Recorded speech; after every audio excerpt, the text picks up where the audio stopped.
Good time zones, ladies and gentlemen, and welcome to Kansas Speedway for round number 8 of the Racers Elite Premier Series right here on the Racers Elite Network. I am Mike Taylor up here in the booth, and we are excited to get this thing underway here today as we are looking to have just about 16 cars take to the track for today's event.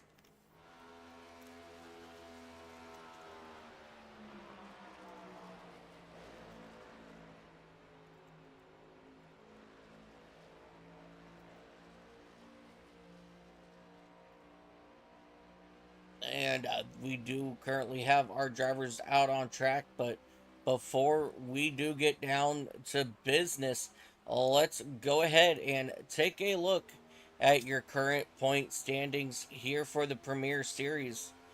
Chicken Coop controls the top of the leaderboard with Kirby Wayne Scott sitting at 284 points. 10 points back goes to Alex Teft, and then Andrew Teft just a few points back behind him. And then you got David Davison in that fourth spot, followed by Cody Benelli, Stephen Luttrell, Jonathan Stidham, Trevor Fettig, Timothy Eisburn, and Rob Morris will round out your top 10. These drivers all still fighting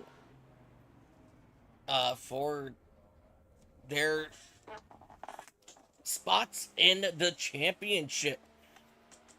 So these drivers are definitely looking for a win today. We only have one repeat winner this season, and that is Curtis Secker in that number 8 machine, currently sitting in the 11th spot in standings. So these guys are just gonna really need to buckle down and focus and get things moving here today.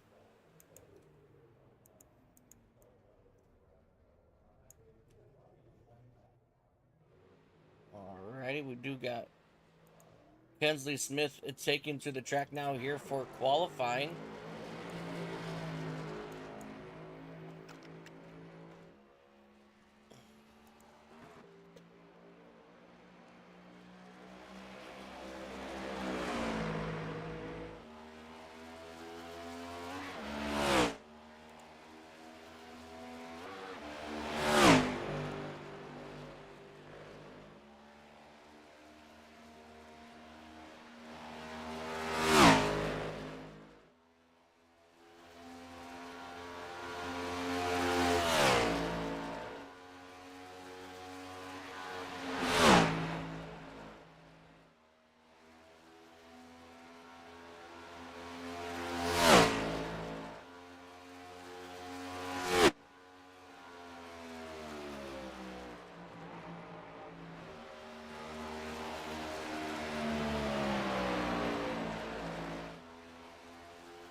His training paint's not working for me then.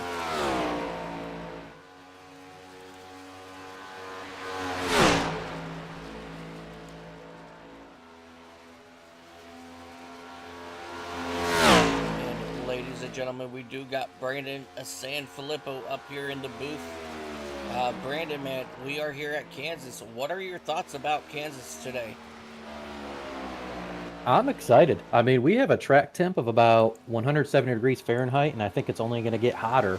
And what makes it interesting is these drivers are reporting tight conditions, and we know as we have long runs, it's only going to get a little bit tighter, especially when there's dirty air in front of them. So I think we're going to see a lot of different strategies play out, from fuel to when do we drag the brake in the corner? What is our brake bias at? I think there's a lot of factors that's going to go into play to make a really exciting race this morning.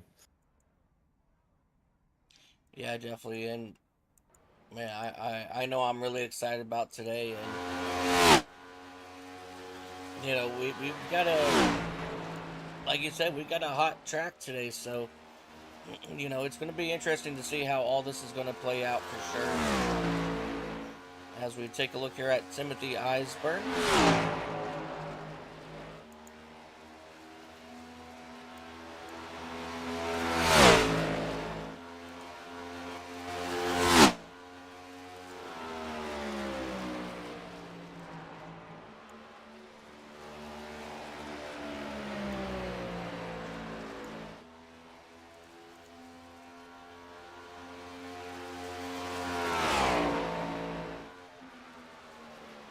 You'll see that pretty much from everybody in qualifying cutting that tri-oval there. But during the race, I don't know how much we'll see of that. I think when it gets really competitive, they will, just to get that extra edge. But I think some of the drivers will just try to maintain their momentum going into that turn without cutting that leg. We'll see. Yeah, that's definitely one of the characteristics here at Kansas is the front straightaway. So yeah, I mean, like you said, it will be interesting to see how these drivers decide to utilize that if they choose to.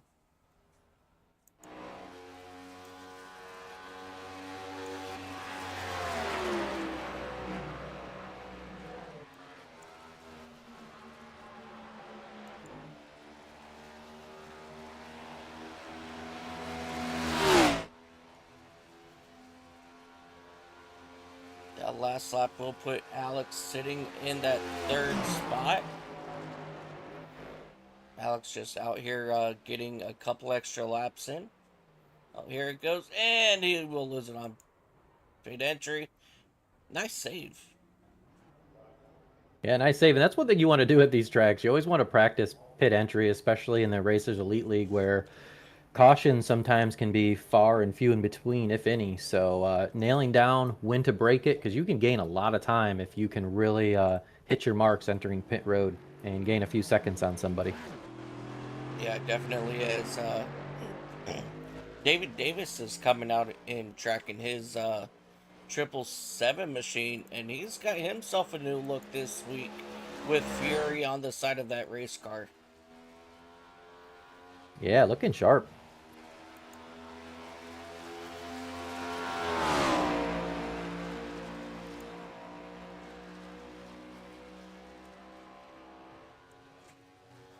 It's simple, it's colorless, but it looks absolutely amazing.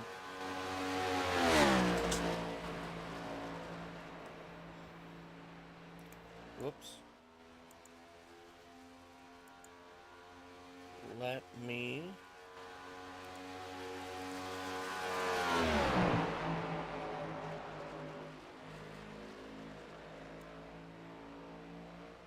See, a lot of these drivers, for you watching guys, everybody tuning in at home, so usually their warm-up lap, they'll take it high just to gain more speed, and then on their actual qualifying laps, they'll either run the mid or the low. But this race, Mike, I think it's going to be a typical 1.5 tri-oval as far as lane choice. I think a lot of guys are going to want to be on the bottom to tire save. But at the same time, like we said, it's a tight track. So when it's a tight track, you want as much downforce as possible. So when someone's in front of you, it takes away that downforce. So I think we're going to see some people really veer out, take the high lane, take the mid lane, just to stay up to speed. Yeah, definitely, and I could not agree more with you on that. And these drivers are now lining up down on the pit road as we are going to get this thing ready here today at Kansas. And so, with that being said, ladies and gentlemen, let's go ahead and take a look at your starting lineup for today's event here at Kansas. Starting on the pole, driver of that number 10 machine, Kirby Wainscott. He'll be joined by Kensley Smith in that number 15 machine. Alex Teft in his number 43 will be joined by Robert Morris in the 21. Row 3, Eric Dodd in the number 87 machine. And Timothy Eisburn in that Shaco LLC number 92 will be to his outside. Brian LaPrette in the 101 machine. He'll be joined by the 19 of Cody Benelli. Row number 5, the 78 of Richard Ode. He'll be joined by the 42, Jonathan Stidham. Chris Lawrence in his number 54 machine. He'll be joined by the 777 of David Davis. row number 7, the 98, Andrew Teft, and he'll be joined by Rob Yost in the number 83 machine. Row number 8, Ryan Warp in his number 45 machine. He'll be joined by the Detroit Lions number 711 machine, Trevor Fettig. And that's going to be your starting lineup for today's race here at Kansas. We have a handful of nice paint jobs, Mike, that I haven't seen Yeah. yet. So it's kind of nice to have some different paint schemes out there. Yeah, I was actually thinking the same thing as I was going through this starting grid there. And now I'm really excited to get this thing underway.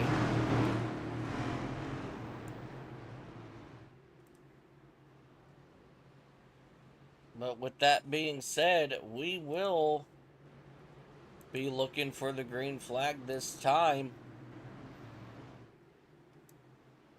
Pace truck is off.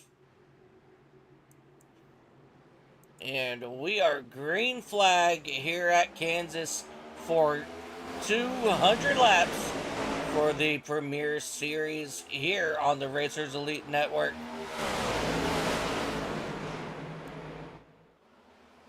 As these drivers will head down into turn 2 or out of turn 2 down the back straightaway. Kirby Winscott, he will take immediate lead over the field.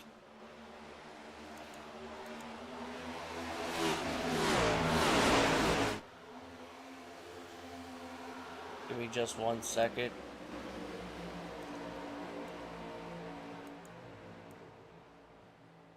Yeah, Cooper took the high line in 3 and 4. I wonder if that was just to gain some momentum there. We'll see what he does, but he's in the bottom of 1 and 2. Some of these drivers will approach each turn a little bit different because it's not symmetrical turns. Each turn will handle a little bit different. They'll feel different grips. So it'll be we'll have to note really how these drivers approach each turn. Yeah, definitely. And one thing I love about Kansas is, it is a wide track. So, really you can use any, lane you want. As you see, these three here, Kensley Smith, Robert Morrison, Eisburn, they all use different, you know, parts of this track to get through turns 1 and 2. Yeah, So, they really do. And I think Kensley's up there running the high line, just trying to get some momentum to see what he can do. I think he's slowly catching those first two cars, but it's a trade-off. It's what do you do at this time, and the track temperature really comes into play because you run that high line and generate more speed, but at the same time, sometimes you use more tire to do that. But he is catching them. yeah.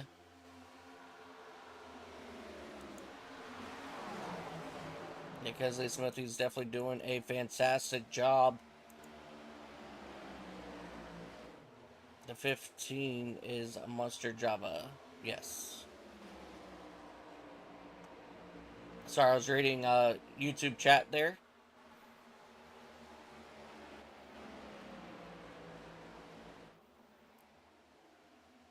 And out of turn number 2, everybody's pretty much got themselves single file.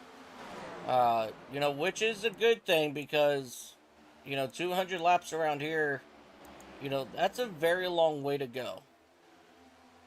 Yeah, it's a long race. It's 75% of the full length race that you'll see later today at Kansas Speedway on Fox or whoever hosts it. But yeah, it's a long race. And like I said, we don't have a lot of cautions usually in the Racers Elite League, so I think drivers initially are going to plan on a long green flag run, so try to manage a little bit more. But I really like Alex Teff's line there. If you notice, he gets an early entry, meaning he's starting to turn down and get his car rotating before the the turn really even starts. So usually that's easier on tires. So it'll play off with him or pay off for him about halfway through this run, hopefully. Yeah, definitely. And whoa, Alex got a little bit loose there out of turn 2. And that just opened up the door for Smith to ride around his outside through 3 and 4. But Alex Teft, it doesn't look like he's done just yet, as he is still fighting hard on that outside.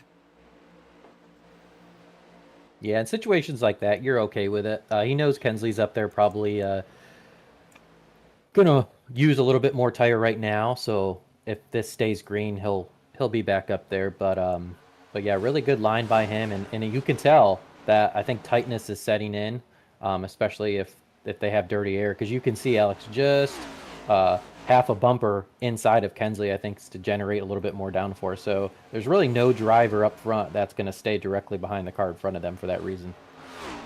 Yeah. Yeah, that's definitely a good observation there. And we're going to fall back here through the field just a little bit to Eric Dodd in that number 87 Wendy's machine. I want you guys to keep an eye on what happens here in the tri-oval.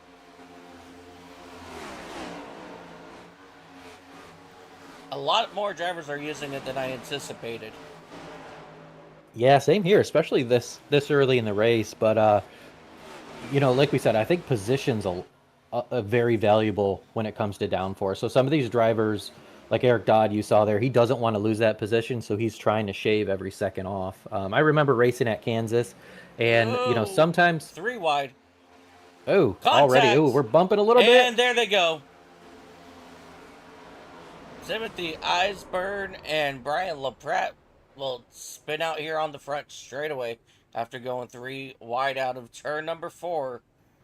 And that's going to bring out our first caution here at Kansas.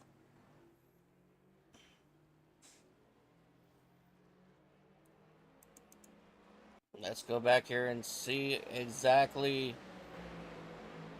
So it looked like they kind of touched there, and then I don't know if Eisburn got loose out of 4, but that just caused Eisburn to come down, hit the 101, and then Eisburn just could not save it, and then finally came back down and took out Brian LaPratt. Yeah, just a situation. The 101, 92, I think, just kind of came up at each other. I don't, obviously not intentional, but tough situation like that. And I get it. You get a run like the 101 had. You don't want to give up that run, and you want to get in front of them, like we said, for that track possession and that fresh air. So, Yeah, uh, not necessarily wanting to go three wide, but at the same time, they don't want to let up, and they want to take yeah, advantage of those opportunities to get those passes. yeah, for sure.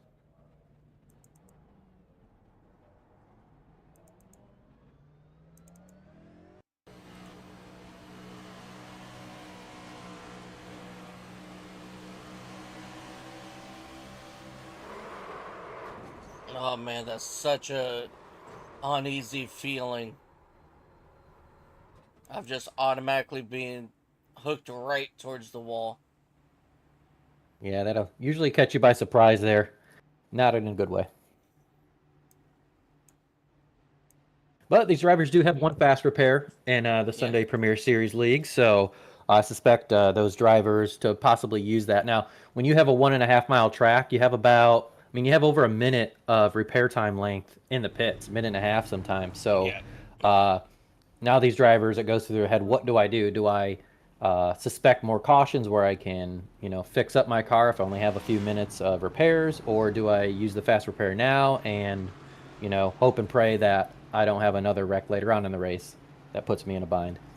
yeah, So always tough decisions. You just have to play out, really judge by the field and how everybody's racing. If it's aggressive early, I would usually suspect more cautions later and try to just salvage that fast repair and just take some stops in the pits. yeah. I want to talk about, this 83 Red Bull machine of Rob Yost for Zoo Yost Racing.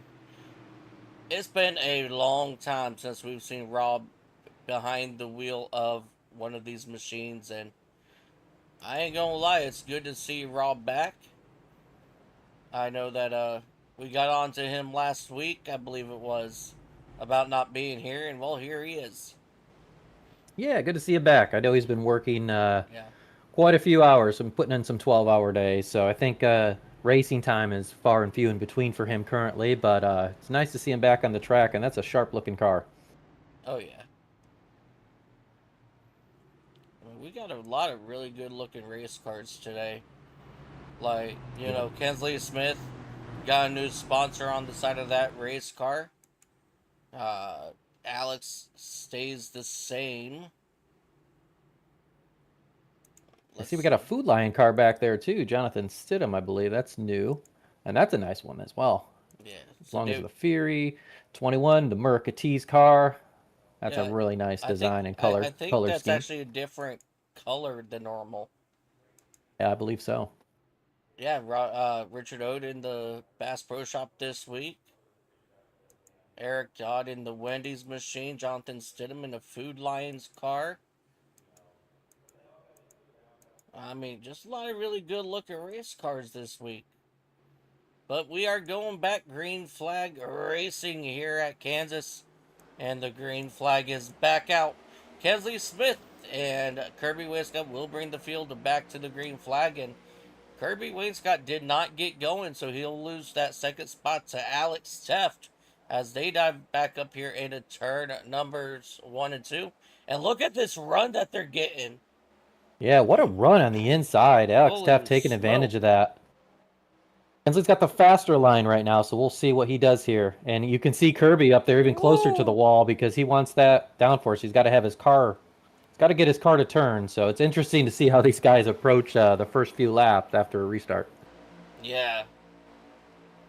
And Alex Teft, he is still looking to take over that race lead, but he just loses that momentum around the inside. But he gets somewhat of a little good jump there out of turn 2. So Yeah, I that's think good. Kirby got a little bit loose there coming out. I think that hurt his momentum a little bit. But if he can nail down that line, I think he'll be able to at least hold third. Yeah.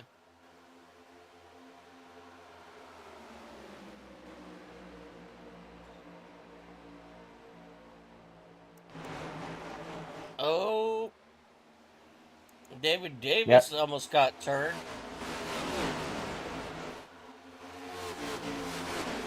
yeah, you get in the back of somebody like that, it's automatically loose, and you're in damage control trying to keep that thing straight. But Yeah. apologies over the radio. I think someone got in the back of him, didn't mean to, but all good. We're keeping it straight.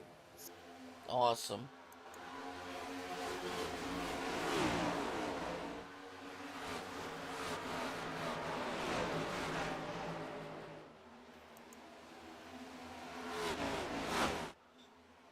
Whoa. Hold on to it, Kirby.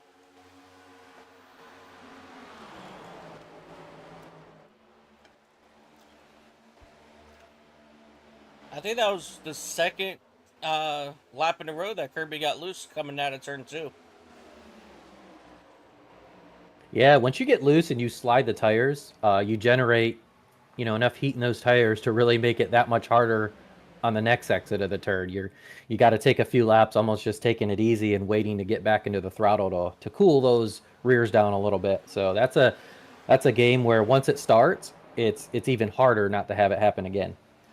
Yeah, that 78 Richard Ode, he got loose out of turn 2 that time by.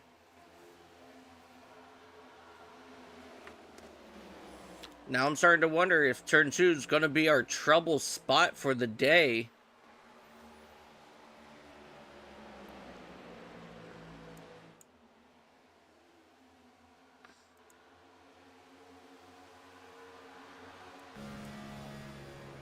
Yeah, I wondered if Kensley really preferred that top line, but he's got some fresh air and he's in the lead now, so he's taking the inside line, which tells you that's probably the preferred line that these drivers would take.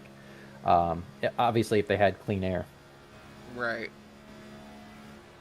And as you say that, he does take the Yeah, high he side. takes his high side. Yeah, Unless if he takes the high side in 1 and 2 and then the low side in 3 and 4. that could very well be. He could also be trying to push some dirty air to the car behind him to make them tight and burn some more right front. So Kensley's a smart driver. He'll do what he has to do to try to keep those cars behind him. Oh, yeah. And that's just a couple of laps here at Kansas as we rode on board here with Robert Morris in that 21 machine.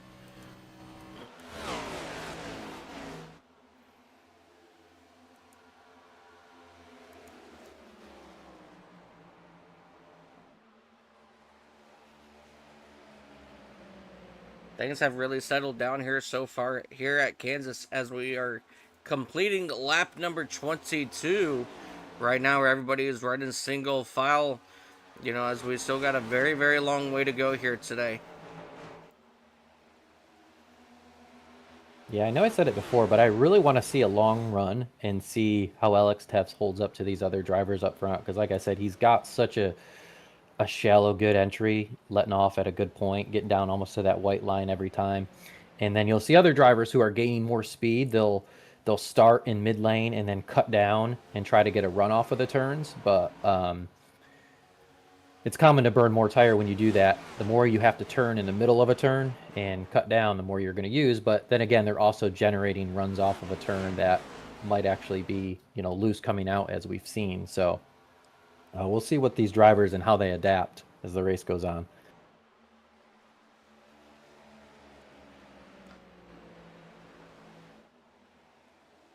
All right, let's come through the field, see what we can see.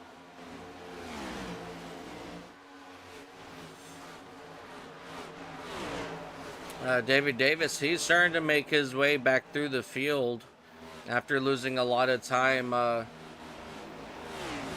early on.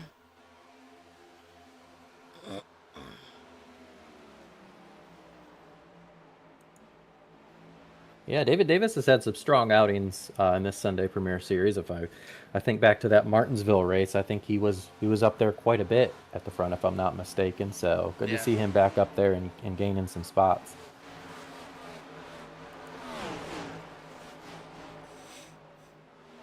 Yeah, we got a really good battle going on right now for this 11th spot between Trevor Fetzig and Timothy Eisburn.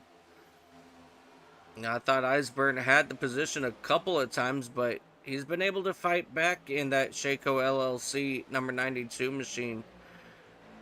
And Trevor Fetzig in that Detroit Lions number 711.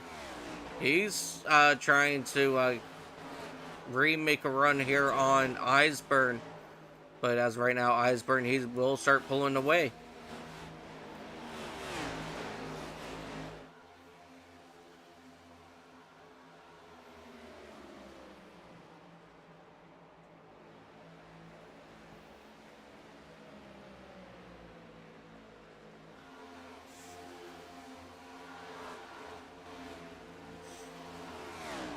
Well, that's settled down for now. Got a battle up here for our 6th spot. Robert Morris and Richard Ode.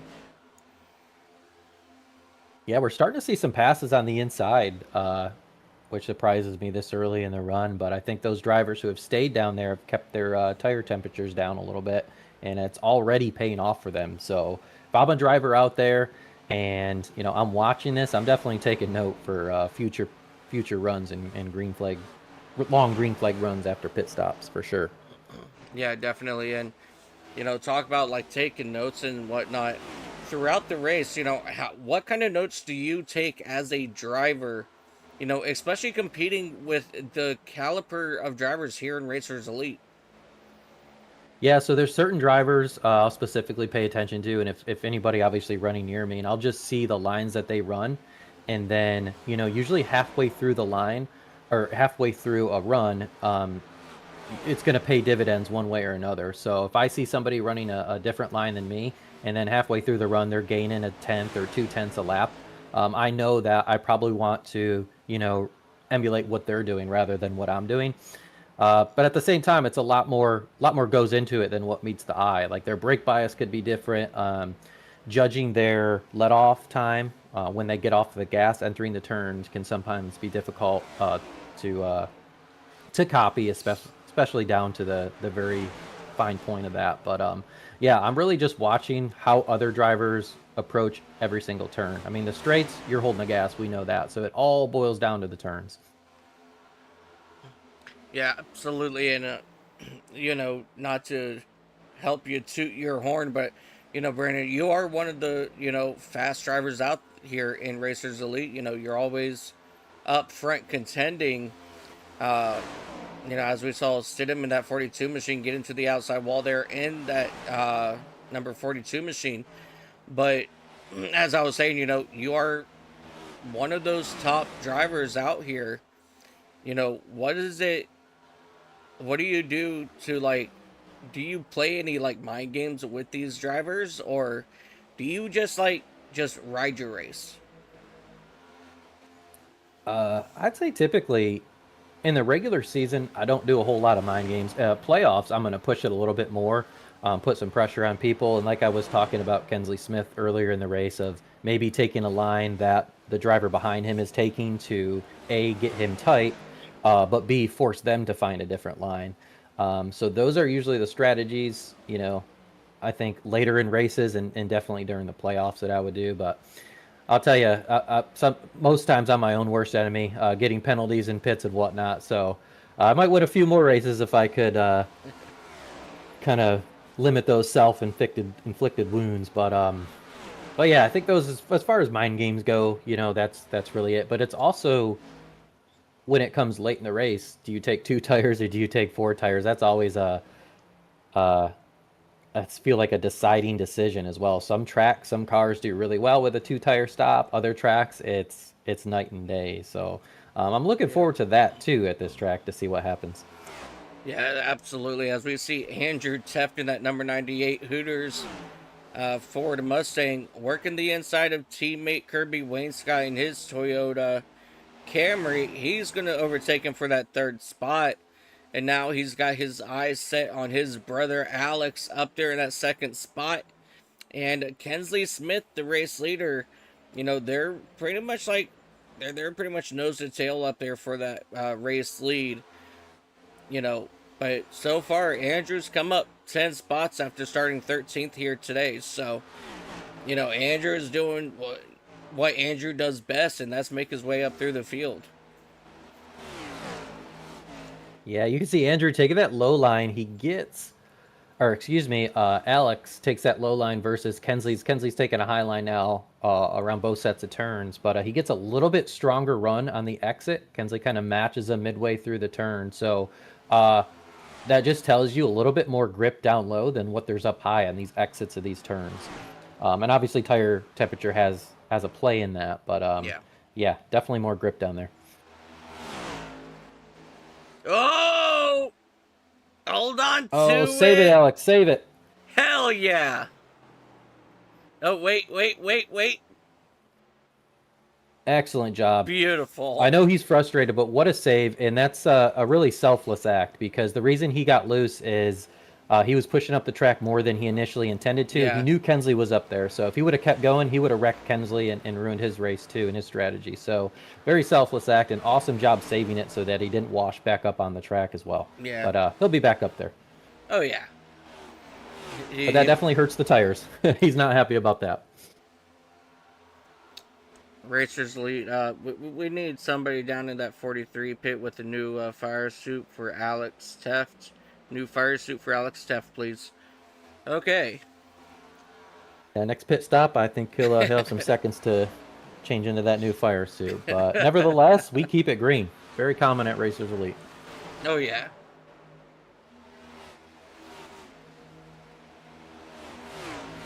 So that will put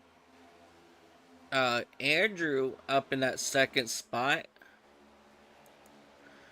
And we take a look here at Kirby Wainscott, who's getting outran right now by Cody Benelli in that number 19 machine. Cody Benelli, he's sneaking his way up here into the top three. Yeah, another driver just kind of running the bottom, slowly making his way up there.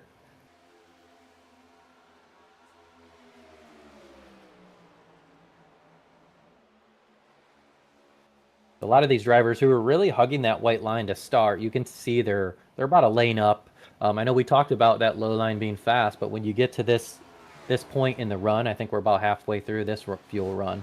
Um, Yeah. these drivers are going to naturally feel a little bit tighter in their car. It's harder to turn, and if they were to go down to that white line right now, they're letting off the gas and losing too much speed. So going up a lane, keeping the momentum is a better trade-off. So that's why viewers at home, sometimes you'll see these drivers slightly shift their lanes in a long run like this, and it really just boils down to momentum versus grip in those tires. Yeah. Well, right now, this is your closest battle on track. This is Rob Yost versus Eric Dodd in that number 87 machine. Well, they start pulling away. Every time I see that Wendy's car, I just think of a Baconator, you know? I don't care what time it is. Oh, heck yeah. Well, we have a battle for the race lead now. Here comes Andrew Teft in that number 98 machine. He's looking to make the pass on Kensley Smith. And of course, Andrew Teft does Andrew Teft things, and he will try to complete the pass, but Smith, he's just very strong on that outside lane.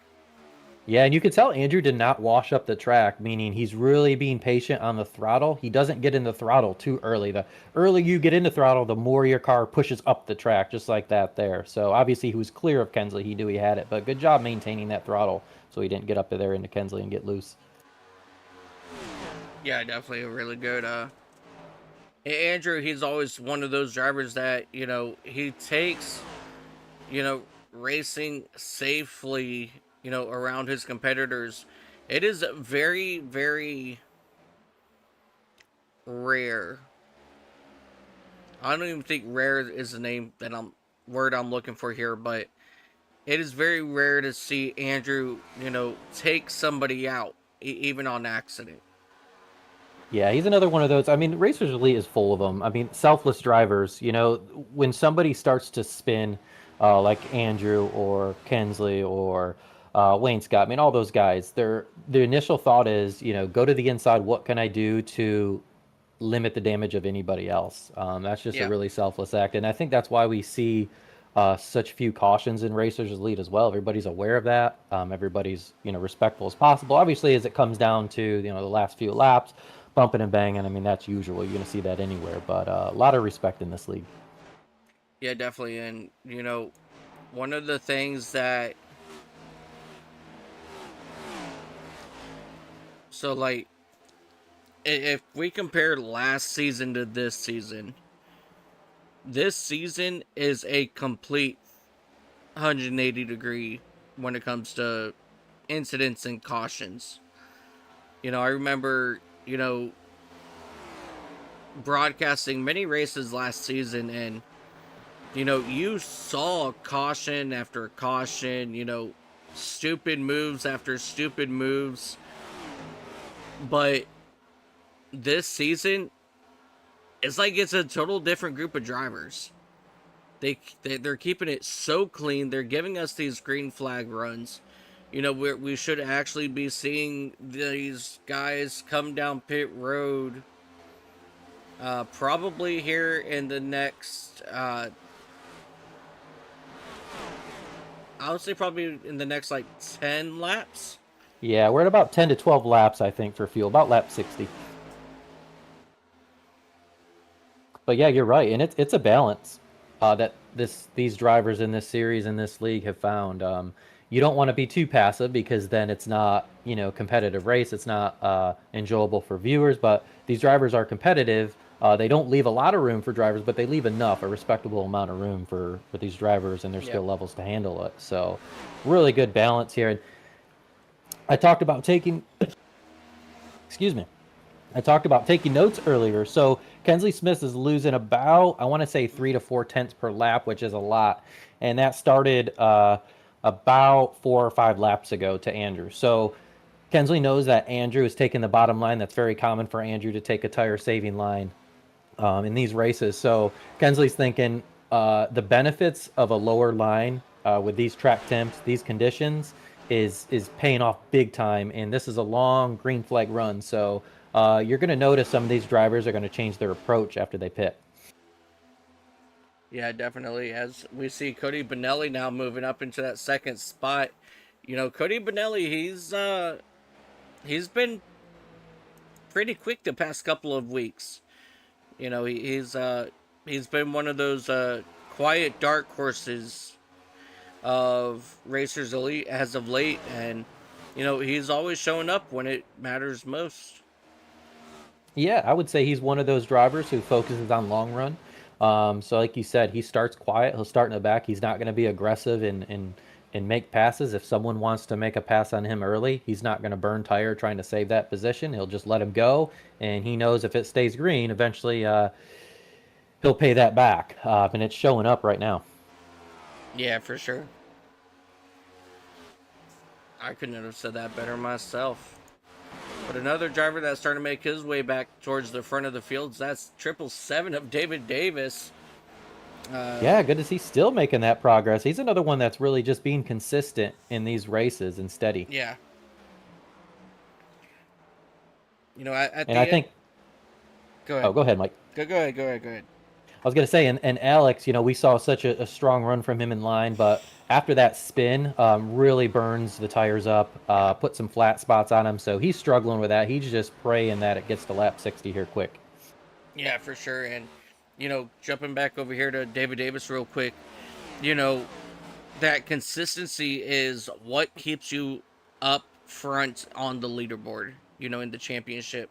Yeah, winning races is everything. David Davis, I believe he is a race winning, driver, but he doesn't strive necessarily for race wins, but he's always looking for the best finish. And probably about 98% of the time, David Davis, he gets that strong finish, which gives him really great points. Yeah, we've had series or seasons in Races Elite where drivers have won a series without winning a single race. Yeah. Brandon Zimmerman comes to mind in the Next Gen series. He did that a few seasons ago. So just being more consistent, I think, uh, you know, gives better results sometimes than just always fighting for that win. Because as you fight for that win, it's usually, late in races, it can be an all or nothing decision. So just staying up there and getting those points every week can really help. Yeah, for sure. As we have our first driver coming down pit road, uh, Richard Ode and Rob Yost, they have come down pit road.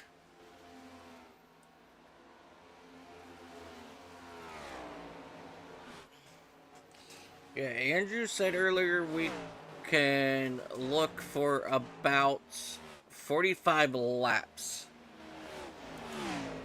So Yeah, that about puts 45 laps. so that puts us at Maybe a little different with 55. the draft, but we'll see. Yeah. So that's about 55, 57 that we are looking. But Yeah, and I don't I think mean, anybody's going to be saving fuel this early. So I think by lap 60, we really should see all the cars down here, maybe 61. yeah. I don't know. Some of these drivers really know how to play that, fuel game. And, you know, God, I want to say probably the last 6 or 7 races in Racers Elite, and now I'm talking about across all of their series. I think they've all come down to who can save the fuel. Yeah, it really has. And that's one of those things where, if you're up in the front, like Teff, Benelli, Davis, see Alex Teff back there up in fourth now. Um, you can't really go switch to the fuel saving strategy because you're already up front, right? And this is a long race. We're only almost a little over a quarter of the way through. But Yeah, if you're one of those drivers that maybe something happened, you're in the back, you might as well take that strategy because no one else is. So it's your best chance to really end up with a podium or even a win. So I think later in the race, yeah, we'll see some of these drivers maybe clutching these turns, really trying to save those fuel to stretch these runs. yeah, for sure. And here comes David Davis in that 777. He's knocking on the door of Cody Benelli in that number 19 machine. Yeah, over the radio, we're hearing a little more communication of drivers entering pit road here. So I think we're starting to see more of the masses come down. Yeah, Chris Lawrence and Robert Morris, they are now down on pit road.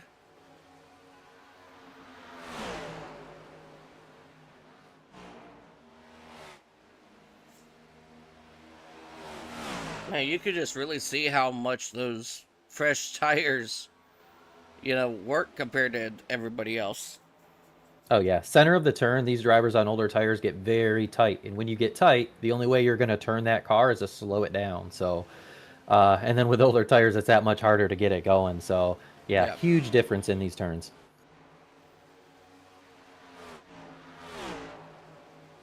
David Davis in his 777 machine. He's now coming down pit road.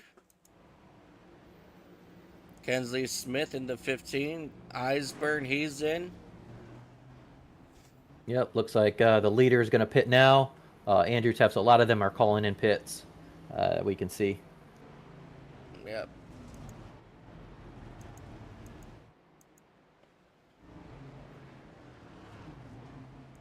I could have swore I saw a blue car go all the way into the dirt, but it didn't pick it up for me. Yeah, I thought maybe that 87 entered the pit a little wide, and what they'll do is they'll black flag you for unsafe pit entrance. So I'm not sure if he has one or not. I caught the end of that. I don't know if he was able to correct it before he entered, but even if you hit that yellow cone, you can see there he's going to have to probably back up a little bit. Yeah, that's going to cost time, but yeah, tough entrance there. Really a tight turn, especially when you have worn tires and your tires are tight. That's a tough turn to make. You really got to slow down. Yep. Kirby Wayne Scott hit with a speeding penalty. Ryan Warp in that 45 also hit with it. So they're going to have to spend, an extra 40 seconds on pit road, and that's going to put these two drivers one lap down at least. Yeah, these now at this point in the game, they're just hoping for a caution to hopefully have a chance to get that lucky dog or get back on that lead lap.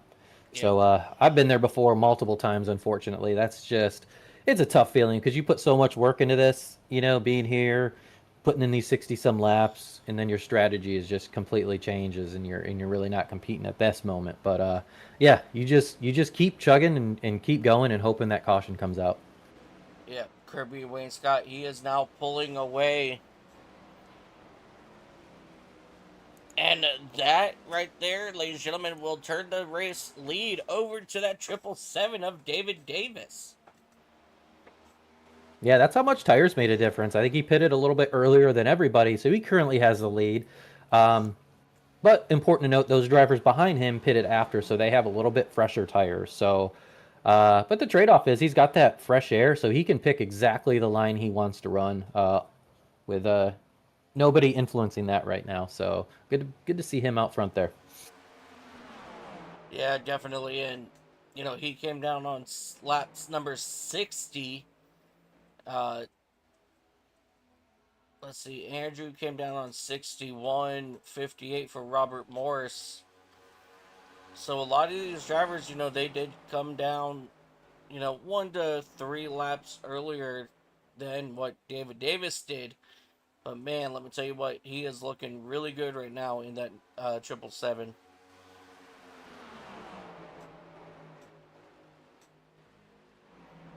Yeah, he is, and like I said, you could really make up some time on pit road, with your entrance, and it's a gamble.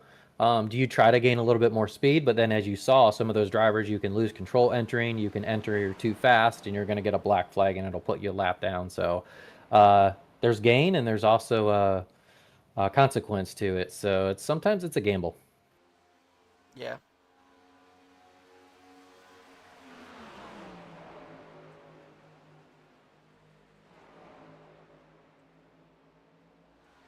But yeah, you can see with David Davis taking that low line, it's forcing Cody to go a little bit higher, which that's not his natural line that he's shown that he likes in this track. So he's going to have to adjust when it comes to that. You can see him; he's turning a little bit more in the mid turn, which is going to use more tire. But he can help manage that by throttle control.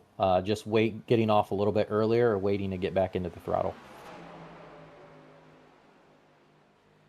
Yeah. Definitely really good observation there for sure.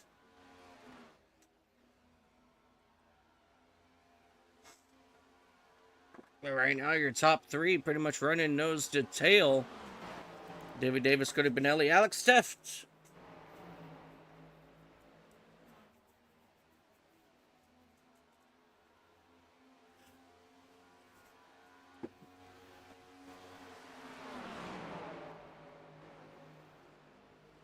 Yeah, we could see just at the top of the screen there, coming out of I want to say two, Kensley Smith getting loose there. So coming out of two is still a tough area for these drivers, even when there's not somebody to their outside. So that might be a source of some issues coming on later in this race when people are really pushing it.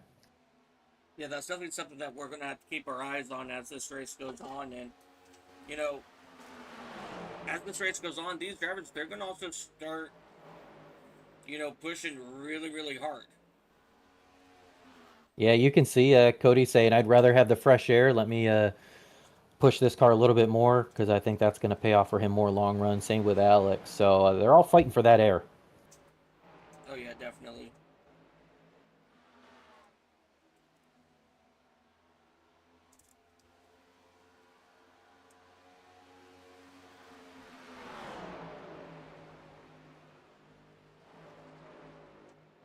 Up from experience on these tracks, I've noticed that the best place to save tire is usually on the exit. It's easy to get into that throttle just a little bit early and your car pushes up and you think, okay, I'm pushing up, I'm using the whole track.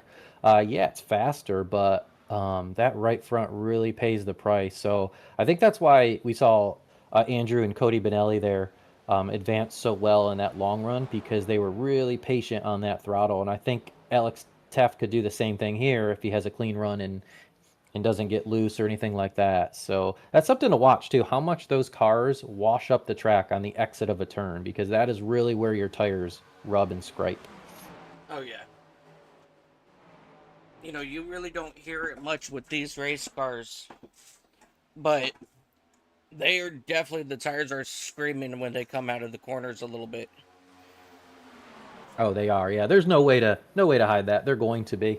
It's just trying to manage even 1-2%, you know, softer turns or lighter entries or whatnot, just to try to conserve a little bit of tire and keep that tire temp down. Then we'll see, like we did last time, those cars that have a stronger run on exits and they're able to make those passes down low. Yep.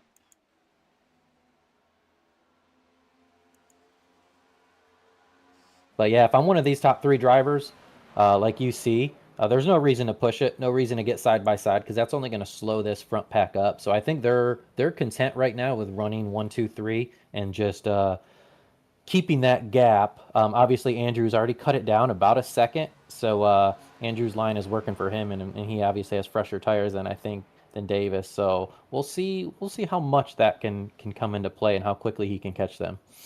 Well, he's got one lap fresher tires. Right, and the fall off is big here, so Yep. um,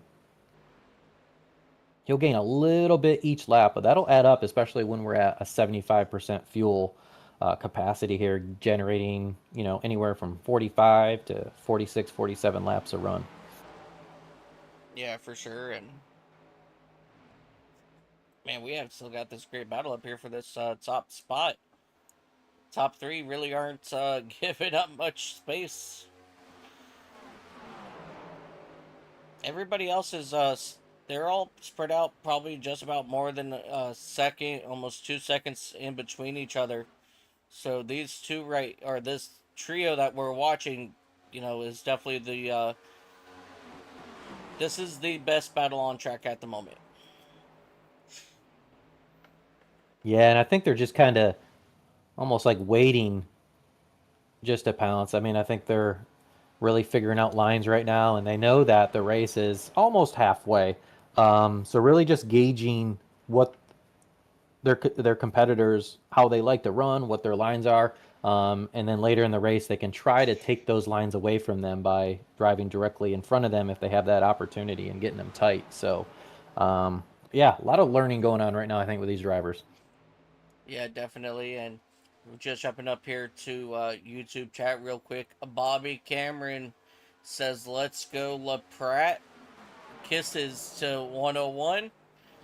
Brian LaPrat currently sitting in that 10th spot. He is one lap down after getting involved in our first and only caution of the day. But right now, he's staying comfortable, that first car one lap down. So, Yeah, he's in the lucky dog position, so that's really good. I know Kirby is, I don't think, too close behind him, the relative. So he could run it pretty smooth right there. But yeah, to be back up in the top 10 after a spin like that is good. So he's one caution away from getting back on this lead lap. oh, yeah.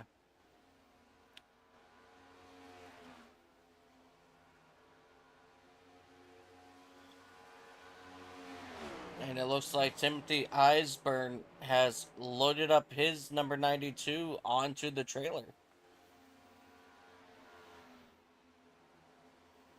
Yeah, we didn't have any cautions for him other than that first caution getting involved with the 101 there, but maybe there was something on pit entry, put him another lap down, or hit the wall too many times coming out of turns. That can always cause too much damage, and then it's just 10 plus minutes of repair, and then at that point, loaded up on the Yeah, track. So tough day for Timothy Eisburn. yeah, for sure.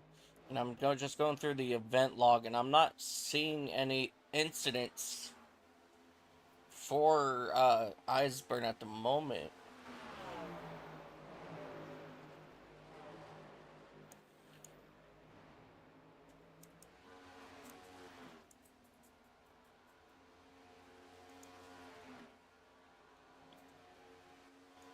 Alex Steft is almost pulled himself out to almost a full second lead over David Davis and Cody Bonelli.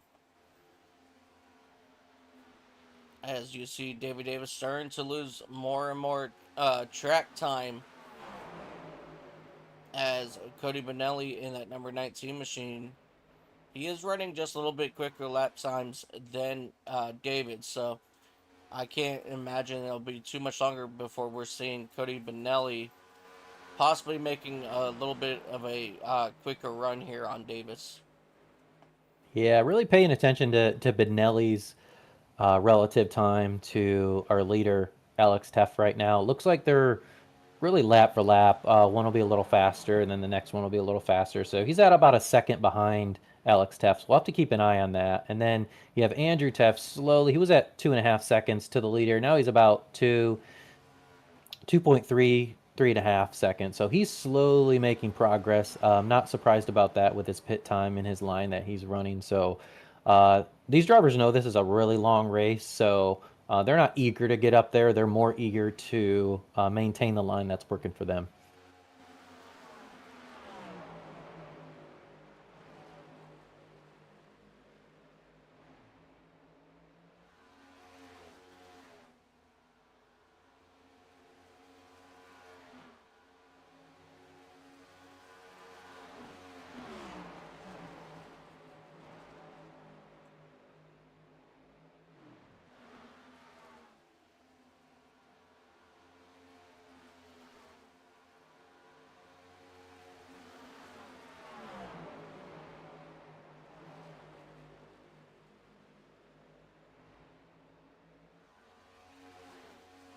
In these mile-and-a-half tracks, sometimes draft comes into play, sometimes it doesn't. And talked with a few drivers, the draft really doesn't help them. It's not picking up speed on the back stretch or the front stretch. What they're really saying is they don't want to be in the draft because again, it's making them really tighten those turns. So I think we're only going to see that increase as this track temp gets a little hotter. But actually, I think the track temp has gone down just a couple degrees Fahrenheit. We're at 105 right now. I think the race we were starting at 107. Yeah, What that can do sometimes is either make it loose or make it tighter in dirty air. So we'll have to keep an eye on that. But skies are clear, sun is out, so I definitely don't think it's going to get cooler. yeah, man, it's still a possibility. It is. Anything's possible with Mother Nature. Oh yeah.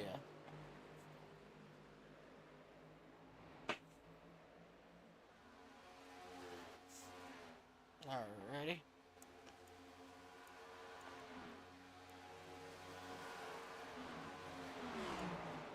Yeah, Bobby. Bobby Cameron says thanks for broadcasting. Love being able to watch and cheer them on. Absolutely, we love it when our fans comes and chats with us and root on their favorite drivers. Yeah, most definitely. Good to see them tuning in to their drivers on a Sunday morning. These are always fun races to race as well as broadcast.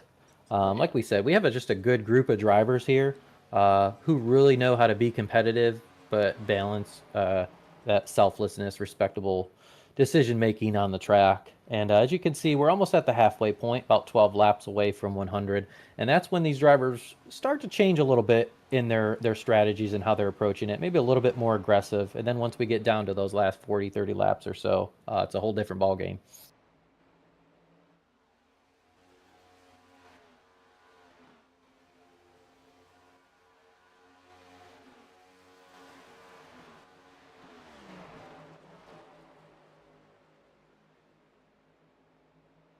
Give me 1 second, Brandon.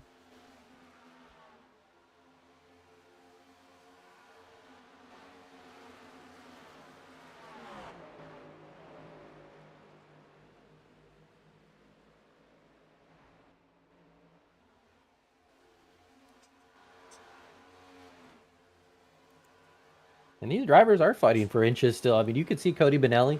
He's not really competing anybody side by side right now, but he's still cutting that triangle, that front stretch there. So these Yeah. drivers are fighting for every inch right now because they know it's going to come down to a game of inches at the end, especially if we don't have a caution to really foul these cars back up side by side. And that wouldn't be surprising. Yeah, definitely.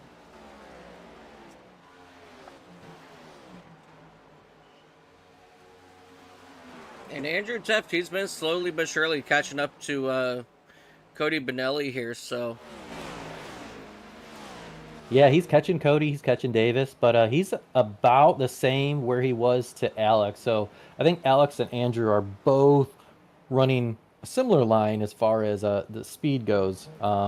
They really haven't made an advancement, but like I said, once we get halfway through a run, that's really where the tire difference shows up, especially at a track where you can get really tight in the middle of those turns. yeah, definitely. And we are approaching just about that time where these drivers will need to come down pit road.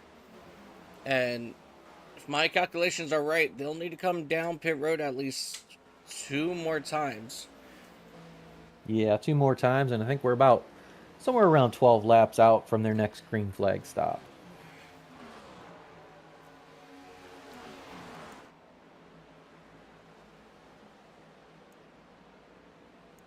You know, in tracks like this, I would always debate coming down a little bit earlier as long as it doesn't, add an extra pit stop on for me. Um, because sometimes that clean air is worth it more than, somebody behind Yeah. you having fresher tires for 40 laps. So it's a trade-off, especially at a track where you can get really tight like this. So I think some drivers might pit early if they can, if it doesn't affect their pit strategy as far as number of times pitting, just to get that clean air so they can Yep. get those stronger runs in the turn. Yeah, definitely. As a driver for me, I start kind of like playing the game backwards. I'll figure out kind of like on a road course, how many laps can I go, to get to the end.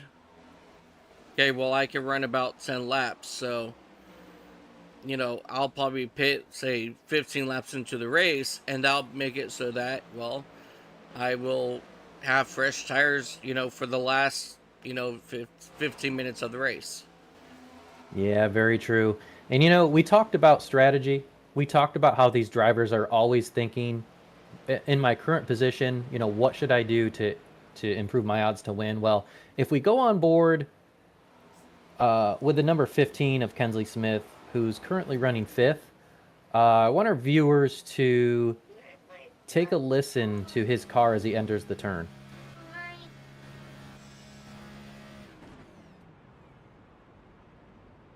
All right, so Kensley Smith is clutching it, possibly turning it off. The point of that is, yeah, it's going to be a little bit slower, but he's burning a lot less fuel. So he is trying to stretch it, which means they're really on the line of a two more stop race.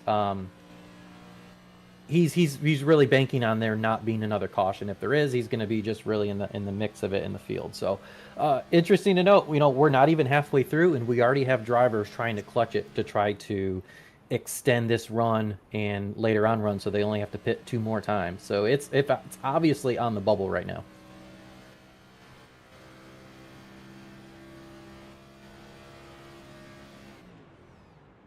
Man. Kenley's just one of those drivers that knows how to save fuel. Yeah, and you could very well see that, Taft, Benelli, both Tafts have a strong line and they have a pretty decent lead right now. So, he's 8 seconds behind. He's thinking, man, I think it's going to go green. This is my best chance to get back up and get a win today, minus a caution. Yeah, definitely. But good chance for that to happen, especially this field is really spread out. There's not a lot of side by side racing right now. The leaders are coming up on a little bit of lap traffic, but so far it's been pretty clean up there for Andrew Teff and David Davis. Yeah, it's definitely something that these guys want to keep their eye on. And I'm going to jump back up here to David Davis in that 777 machine. He can actually start using these drivers in front of him as picks. He can use them to use their draft to help him, oh, careful there. Yeah, it's that exit of that turn, especially when you can't wash up and use the whole track. It's hard not to adjust your throttle point on exit, and then when you don't adjust it enough, you don't have enough room to wash up. You turn that wheel even harder to try to stay off of that driver, and it gets you loose. So yeah, that's hard to do sometimes. Yeah. But as I was saying, he could really use that, that draft with the lap down cars to really help propel him, to get closer to Teft in that number 43 machine. But as of right now, he's doing a fantastic job. Yeah, it really is. Like we said, just being consistent. Staying off the wall, not competing side by side with somebody when he doesn't have to burn more of his car up. He's playing a conservative race right now, and it's paying off. Yep. Into runs like this, you keep touching up on, consistency. If I am battling for a position and I can't pass you within 2 laps, I'm just going to let you go. Yeah, and that's a good mentality.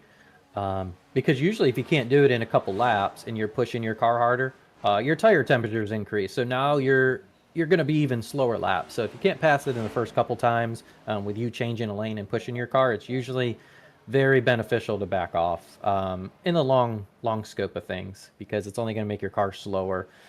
So yeah, definitely not pushing it when you don't have to. Now, when we get to 10 laps to go, that's a whole different story. Leave it all on the field, so to speak. Right. But yeah, right now, a lot of these drivers, that's really what it boils down to. The consistency is not only being consistent with your turns, your brake points, your entry, but also being consistent in your decision making. Yeah, for sure. All right, we're starting to see more drivers come down pit road. Robert Morris, Ryan Warp, they're making their ways down on pit road.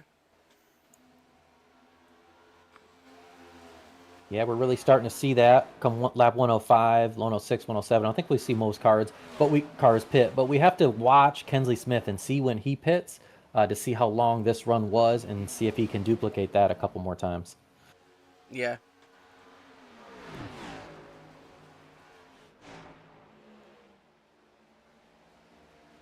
Yeah, right now he's got Jonathan Stidham on his inside. No, I'm sorry, that's Brian LaPrat trying to get one of his laps back. I apologize. Stidham, he's actually down on pit road.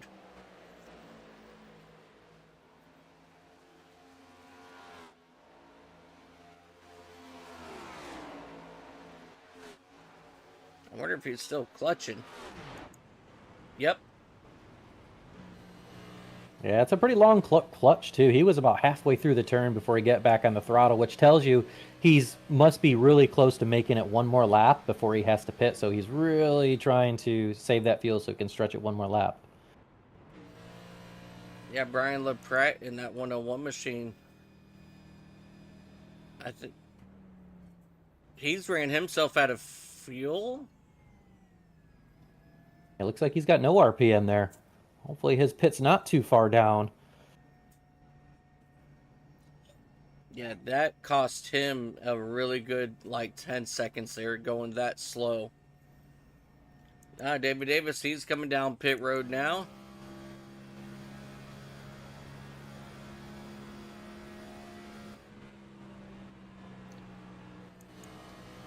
Well, Cody Benelli, he's not saving fuel.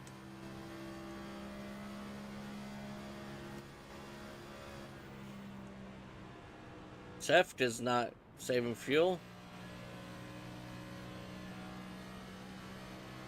Yeah, I've been cycling through driver cockpits, and I haven't seen anybody else really clutching it right now. Kirby Wainscott is one that will do that strategy if he thinks it can pay off. He hasn't done it yet. I haven't noticed, but it doesn't mean any of these drivers are not going to clutch, the remainder of this race because we still have half the race to go. There's a lot of laps they can make up as far as fuel saving. Right.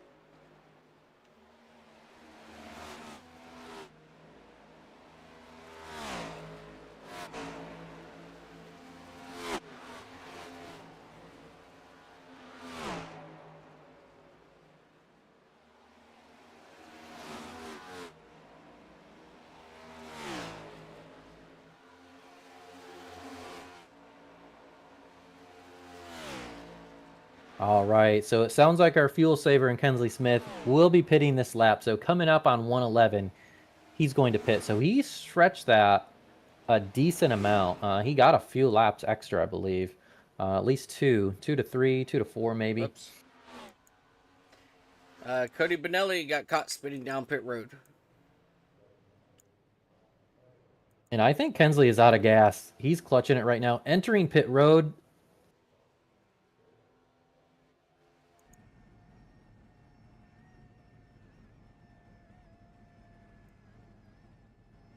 Yeah, definitely. Yeah, he's starting to stall out.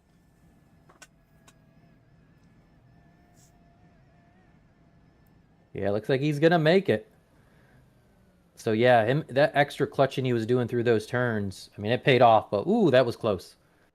Yeah.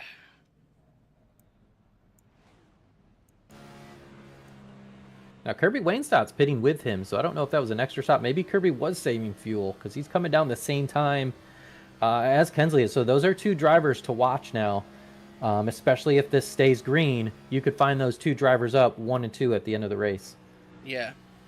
But I just want to point out, though, Alex Teff just took over the race lead.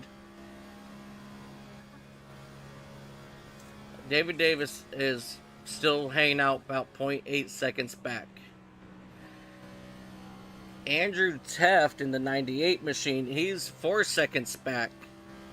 And then it goes to Kensley Smith in that number 15 machine, who is 15 seconds back. So I think that hurt Kensley more than it helped him. Yeah, if it comes down to these drivers up front, Alex Taft, David Davis, Andrew Taft, if they have to do one more, I guess 2 more pits, or excuse me, one more pit than Kensley Smith has to do, he'll pass them. Yeah. But it really depends again how this race unfolds. If there's a caution, this whole strategy gets reset almost. These drivers all pile back up. So right now, Kensley Smith is not clutching it anymore. So maybe he feels like he's in the good. He doesn't have to clutch for an entire run.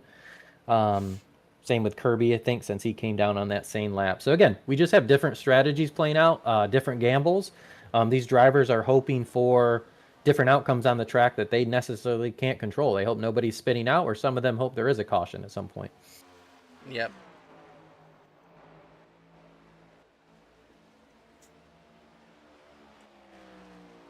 And I just want to throw it out there. There's really no battle on track at the moment. Yeah, and that really makes drivers like Kirby and Kensley, who are fuel saving, a little bit more confident in their strategy, because if you don't have anybody battling side by side, the only way you're really going to get a caution if someone gets loose off the track on their own and hits the wall and stays on the racing surface, doesn't go to the infield. Right.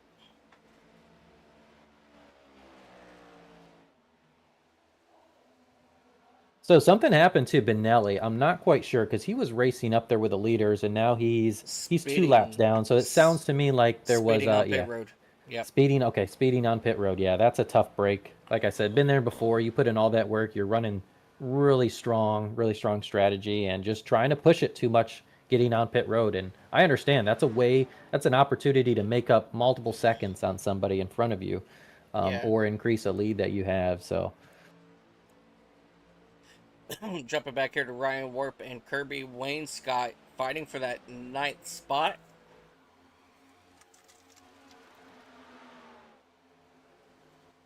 So we'll watch these guys here for a couple of laps.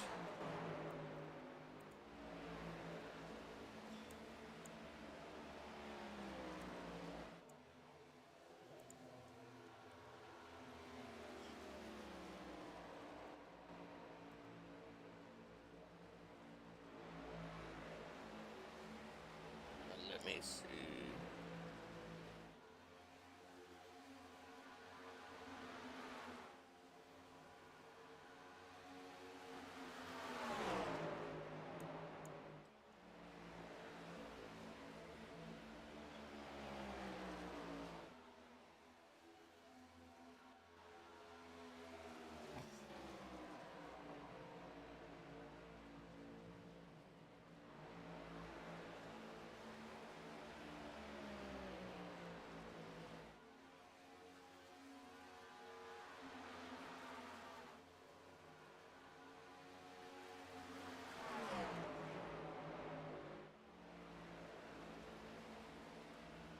No, things settled back down.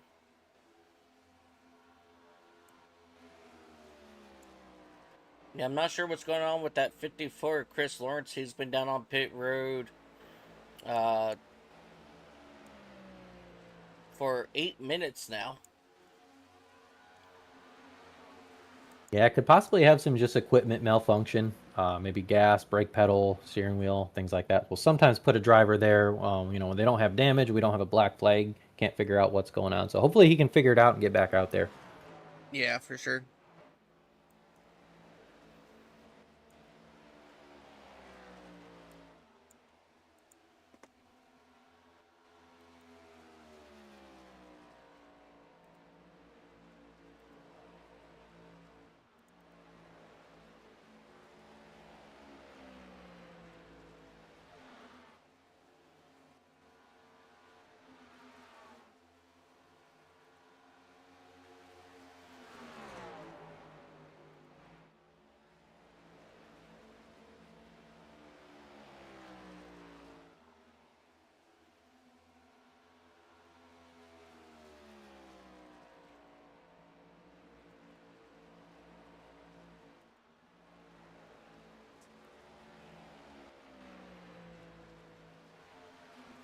Yeah, I think those pit road green flag stops have really eaten up some drivers because currently we have the top five in the lead lap, and then starting with Jonathan Stidham in sixth place in the 42 is a lap down, and it goes down from there. So tough day on pit road, but one driver we haven't talked a whole lot about, the 21 of Morris there. He is up and currently in fifth place. He's hanging on the lead lap right now. I think Alex might be making a little bit of ground on him, but good to see him in the top five. Yeah, definitely.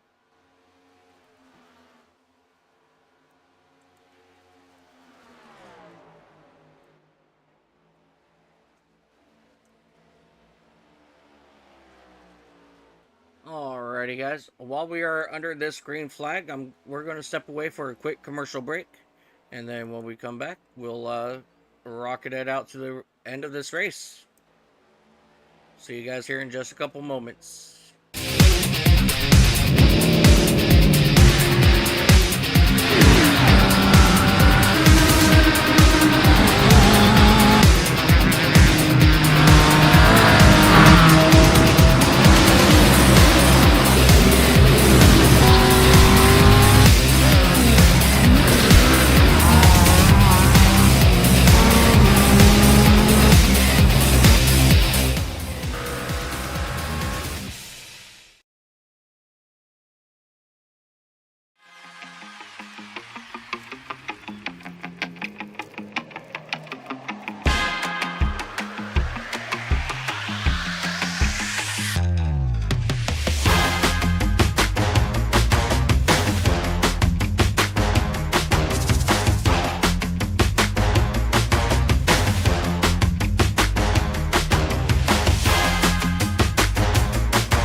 door right there. Run. With a head of steam moving to the outside his chin. Richie says it can't be done. Tony Shallen says turn on the reggae music. If you're gonna pass me, you're gonna do it high. There is just one more lap remaining, and look how close Modolf is. He got the slipstream. There we go. 2 laps to settle it in the Blue Emu Firecracker 400. Whatever you got to give it now. Back to green we go. On the final lap, side by side, they still run wheel to wheel. Now, through the snake, the S as we go. Quaro edges ahead. Modolf is still there. White flag, one more to go on the Daytona 250. Kepler leads that lap. Who's going to lead the last one? To the line, look at that. Dave Chapman's going to sit there on the outside final corner. Has he got it done?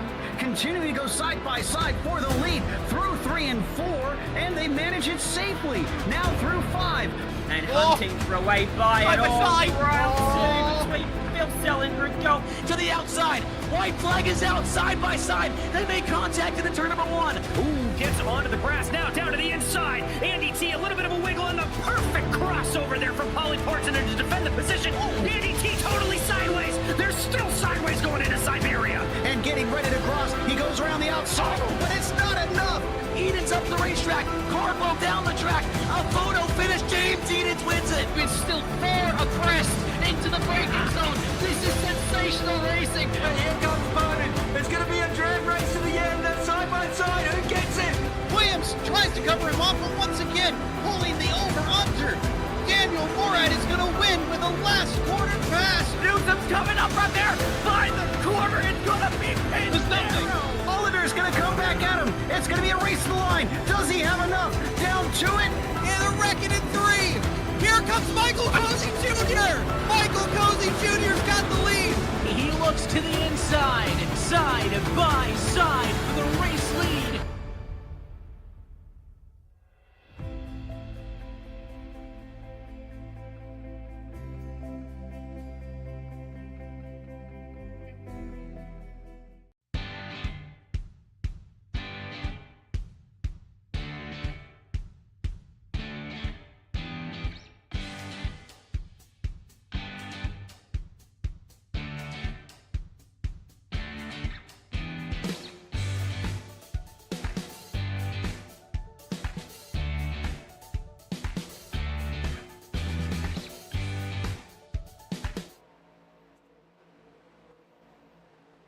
Alrighty, guys, welcome back to the beautiful Kansas Speedway as we take a look here, and not much has really changed here up on the leaderboard. Alex Teft, he is still your race leader as we are quickly approaching that 3/4 mark in the race. And things are going to start getting really intense here as we only have currently 4 drivers on the lead lap. And Andrew Teft, he has caught up to pretty much to the back bumper of David Davis in that 777 machine.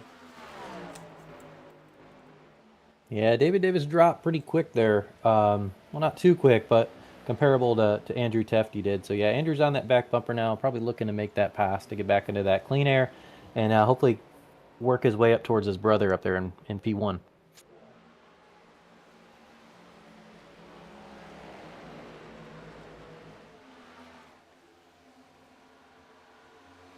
Yeah, as far as I know, they Andrew and Alex, they haven't really finished 1-2 before. So if that is the way it can end out today, I think that'll be pretty incredible. Yeah, I want to say early on in seasons, I think I may have seen them. I've been in the inevitable Teft sandwich before where one of them finishes first, I finish second, and the other finishes third. So, I mean, 2 drivers that just play races like this smart. They know how to make conservative decision making and save their car for when it really matters. So not surprised to see him up there. Good to see again. Like we talked about in the 777, David Davis again just running a smart race today. And then we got Kensley Smith in the 4th, who obviously was clutching it really extended his run there. Obviously ate up some time because of clutching and how long he was on those tires. But we'll see if that pays off for him. Yeah, I wonder if is he clutching at all now, or is he just full out? Let's find out. I don't believe he's clutching it. No, so that tells me that he doesn't have to either. He's good right now. Oh, he's clutching it now. He He's has definitely changed it. clutching it. So yeah, that's new. And so far in this run he hasn't, which means he's not quite on the good yet, but he's on pace to be there. So he doesn't have to work too hard at it. So we'll see just how much on that last run he has to clutch it as well. Yeah, for sure.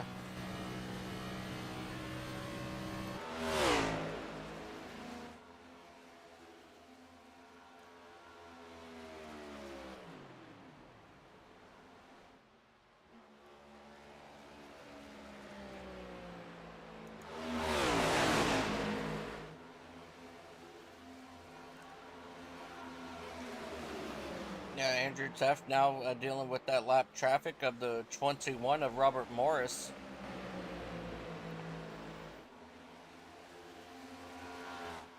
And then there were 4 on the lead lap.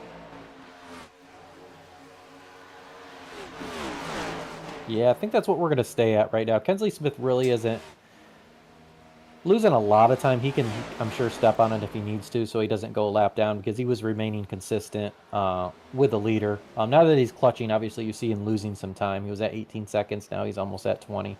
And that's just from clutching it, saving fuel. So if he has to, he'll turn it up. So I suspect to see at least 4 drivers stay in the lead lap, pending any cautions that come out. Which I guarantee you, the rest of those drivers, 5 through 16, they won't mind a caution. Yeah, especially Rob Morrison, that number 21 machine, as he would be the lucky dog if a caution were to come out.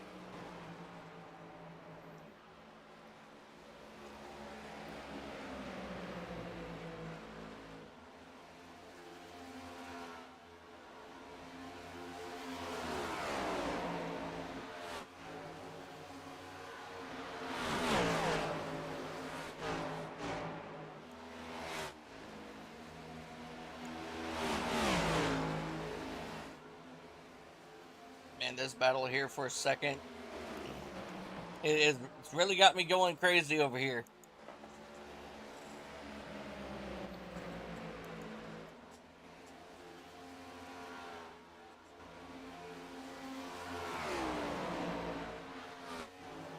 You know, you mentioned, you know, how 5th through 14th, well, I guess 13th at this point, you know, they're all looking for the caution flag. You know what flag David is looking for up here in that 777? He's looking for that checkered flag. That's right. He won't mind the white flag either, but yeah, he doesn't want anything to change in this race. Oh, yeah.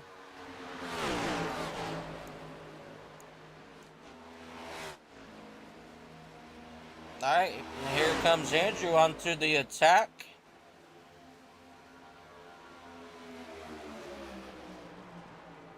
Yeah, trying to sneak under there on that white line. And like we saw, you can get a really good runoff, just a little bit tight in there, getting off that exit, but I'm sure he'll nail it down.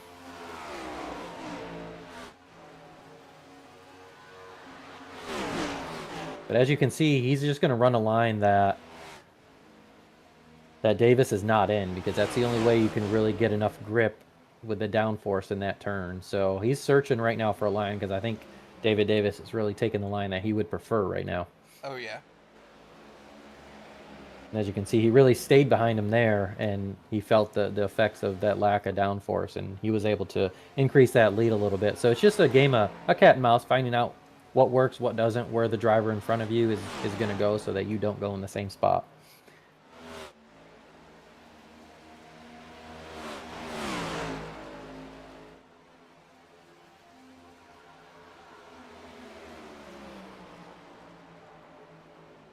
Yeah, so I know we're just about 55 laps now here from the finish.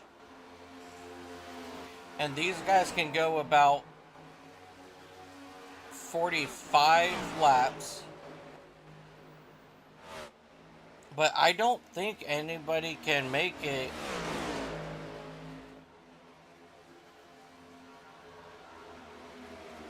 Well, maybe.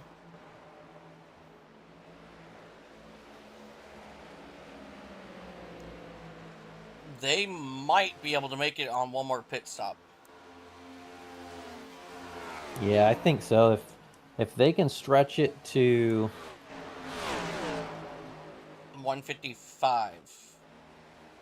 well, 155 for sure, but if they're clutching it, I think they'll even be able to get another couple laps like we saw Kensley do. So we'll see when they pit and kind of where it maths out. But Kensley, I mean, I think he's on pace. If he wasn't on pace, he'd either not be clutching or he would have been clutching as soon as he came out on that last green flag pit stop, which he was not. So it tells you that he's comfortable in what his plan is.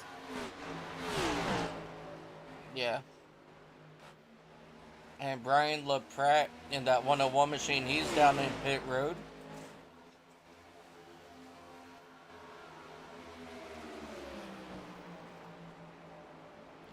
Yeah, he's definitely not going to be able to make it from here.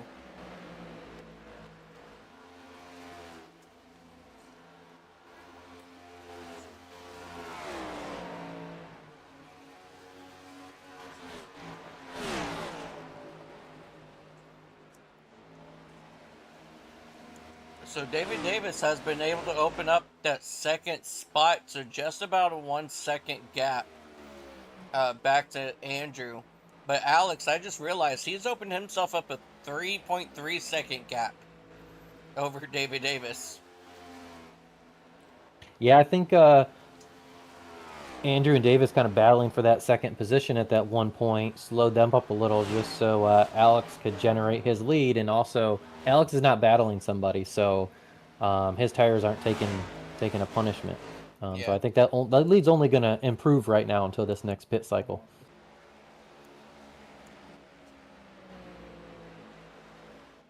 We got our 5th place car, who of Robert Morris in that 21, who will be pitting here on this lap.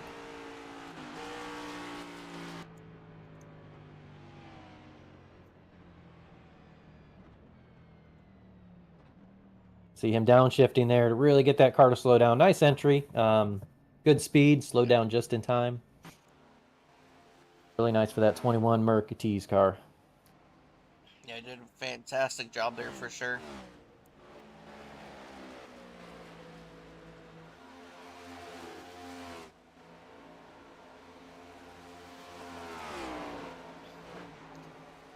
Yeah, see, now Robert Morris, he would need to find a way to run about 58 laps or so.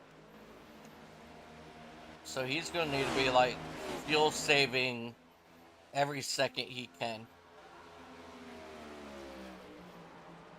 So it's definitely going to be very hard to get an extra 3 laps out of that tank.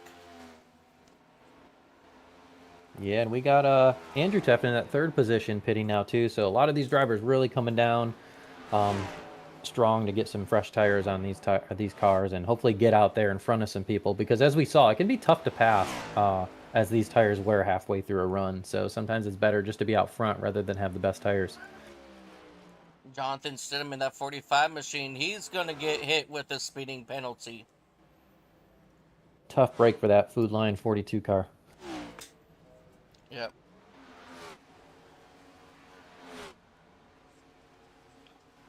I can't tell you how easy it is, though, to get a speeding penalty, especially at an entry like this where late in the run, I mean, it's just so tight, so hard to turn that car, and then you get it down on the infield there where there's no banking, and then the car doesn't even want to turn, even minimal.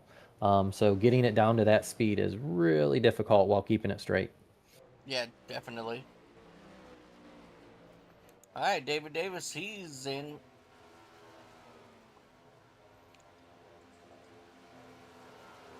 He's going to be right there at that cusp of 45 laps on fuel.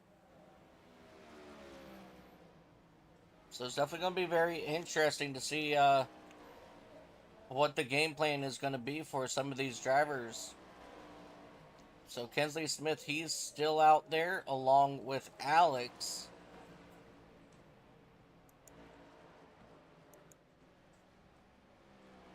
Alex is making good time on Kensley. So he's up to about a 26-second lead on Kensley. If Kensley has to clutch a lot more, that's obviously slowing up his lap time. So even if Kensley has one less pit, uh, Alex could do a stop, just a splash of fuel and go on a pit strategy, and maybe and we have a caution, and this is going to change everything. Whoa.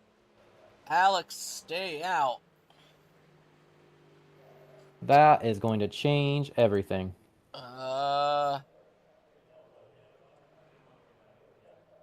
Jonathan Stidham? Yeah, just coming out of pit road there.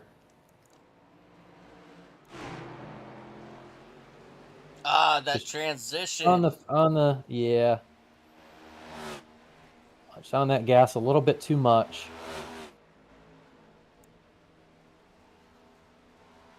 Ooh. Yeah, that right there will bring it out for sure.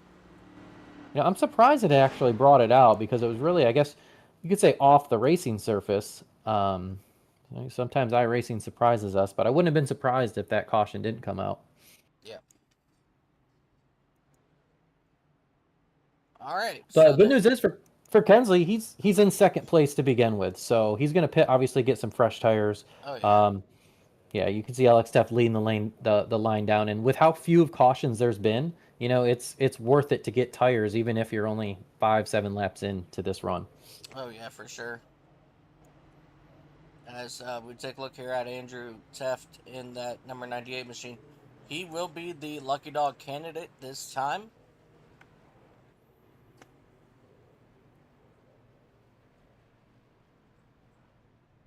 See, that's just a really tough call because if you pit, then you won't be able to get your wave by. Yeah, that's correct. He's had no choice So- but to stay out. It's worth it to get a lap and a few lap fresher tires. Yeah. But as you can see, he's got time to pit though, being the lucky dog. So he's going to come down, get some tires, and he'll be on the lead lap just at the back to start. But we still got a ways to go in this race, so he'll have time to make that up. Yeah, for sure.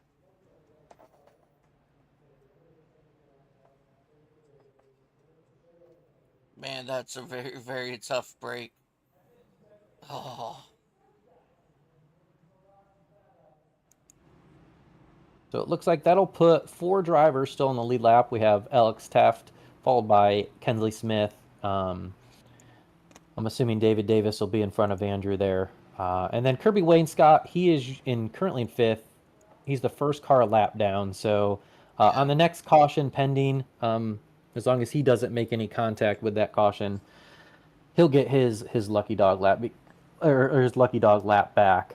There's no other driver currently a lap down, so he's kind of on his own island, which is a good thing. Yeah, for sure.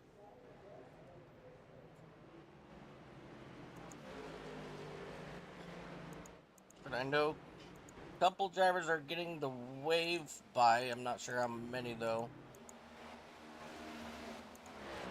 Looks like Trevor Fetzig, Brian LaPratt, Richard Ode, he got the wave by.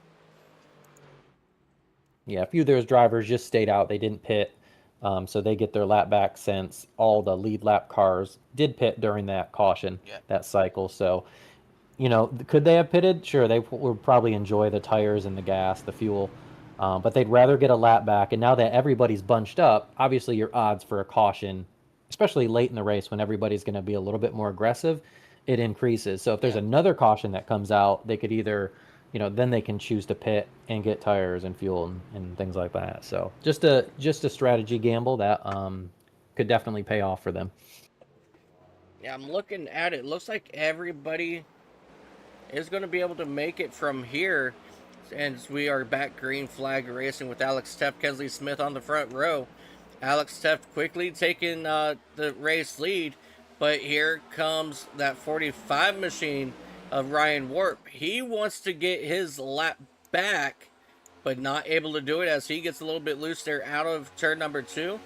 But now here comes that number 10 machine of Kirby Wainscott. He's looking to get his lap back the hard way. Yeah, we really got 2 races going on. So we got, Alex, Kensley, Andrew, and David Davis all fighting for those podiums, that top place finish. But then you also have these drivers who are a lap down, fighting for that lucky dog position. But Kirby Wainscott's the only car currently 1 lap down, Yeah. so that really plays in his favor. Obviously, you could possibly Kirby could be involved if there's any contact from Kirby's car to a wall or another car at the point of that caution. It would vacate his opportunity to be the lucky dog. It would go to the next car. So still those cars behind Kirby Wainscott are going to battle. In case that does happen, they want to be the next lucky dog. Yeah, for sure. And I mean, I've gotten bit by that so many times, just like I'll slow down to avoid a wreck, and I don't hit anything, but because I did come to a complete stop, they took it from me. Yeah, it's just it makes you angry. I've been in that position too, where either you're just trying, a wreck happens in front of you that you have no control over, and you're just trying to avoid it. You clip another car and you lose the lucky dog opportunity because of that. And again, that's all iRacing control. That's not our race controller. Looking down on this race, making those decisions. That's completely controlled by iRacing, the simulator. Yeah.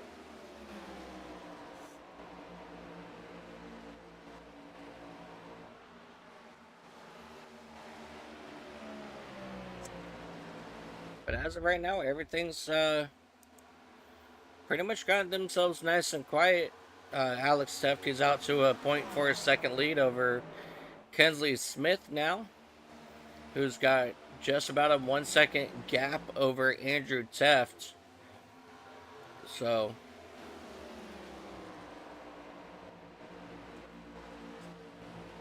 Yeah, Kensley Smith still choosing that high line in both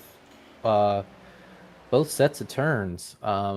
I'm wondering how that's gonna play out. I think he has a little bit more speed than Kirby behind him. He's got a nice gap there, but yeah, again, it just comes down to lap 200 where you're at that point. exactly. As we are completing lap 65, we've got just about 35 laps to go here at Kansas. This race it's been a very quiet race for the most part. Because I believe that was only our second caution. That's correct. Only our second caution, so pretty quiet race. These drivers probably a little tired too. Oh, yeah. Usually when it goes like that, it's a mental strain too, because you really got to think about strategy as you're sometimes racing side by side, and then you got the green flag pit stops. Making sure you hit your braking points and all that. And we saw that's really been a monster for a lot of these drivers today. So you just really have no time to sit back and take a deep breath on these long flag runs. So I'm sure they enjoyed that caution for that regard, but some of these drivers, obviously like those fuel savers, did not change the strategy on the flip of a dime. But here we are. It looks like we have good battles. Everybody's bunched up, so it should be a good finish. Oh yeah, definitely. And as we were talking about, cars being a lap down, we're going to jump back here to that 101 machine. He's trying to get back to the back bumper of that 21 machine of Robert Morris in that number 21 machine. Yeah, he's done a really good job of battling back. He was 10th last time we talked about him. He's up to 8th now. Still a couple laps down. Just cautions haven't played in his favor, along with these other drivers back here. But again, he's running a good line. He's making progress. And he could still gain, obviously, a couple positions there. The Robert Morris and the 21 is his next person on the list to take a position from. So looks like he's running a good line. I wouldn't be surprised to see him move up some more. Yeah.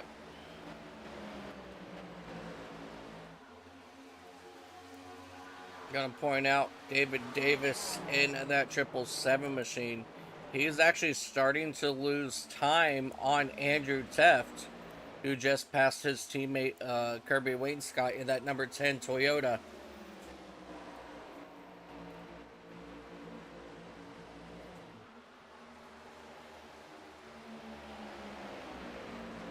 Yeah, Andrew's making good time on his brother, and Kensley Smith is slowly losing time on them. So we'll see if he wants to change any lineup. But it looks like, again, that nice shallow entry that Andrew has, and they just get such a strong run, as you can see off of that exit there.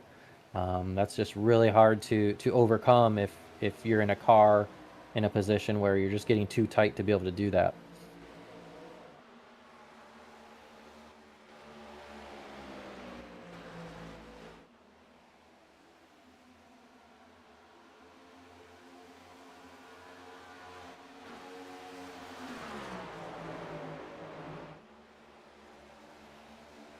Alrighty, 30 laps to go, 29 this time by.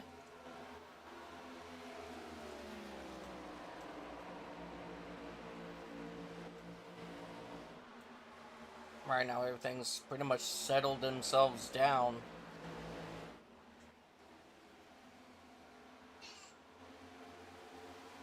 Yeah, these drivers have settled down now. They're all they're within close proximity of each other, but I don't think it's close enough on the lap count to really push it and burn these tires, because I think a lot of these drivers don't expect another caution, so uh, they're trying to conserve their cars for these last 5-10 laps.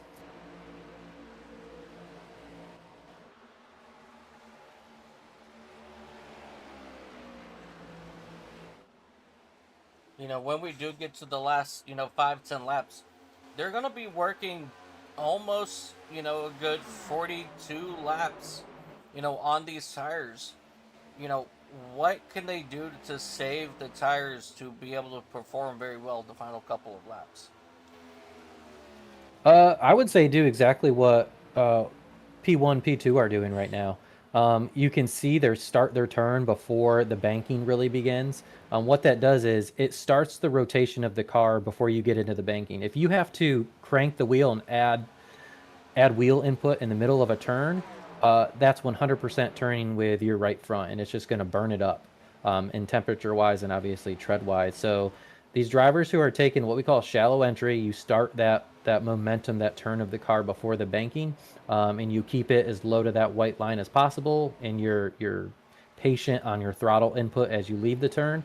Yeah, you're a little bit slower those first few laps, but once you get past about lap 10 in that run, obviously you can see Andrew did that to Kensley's pulling away from the entire field now. David Davis, Kirby Wainscott, so just doing really well. Couldn't agree more.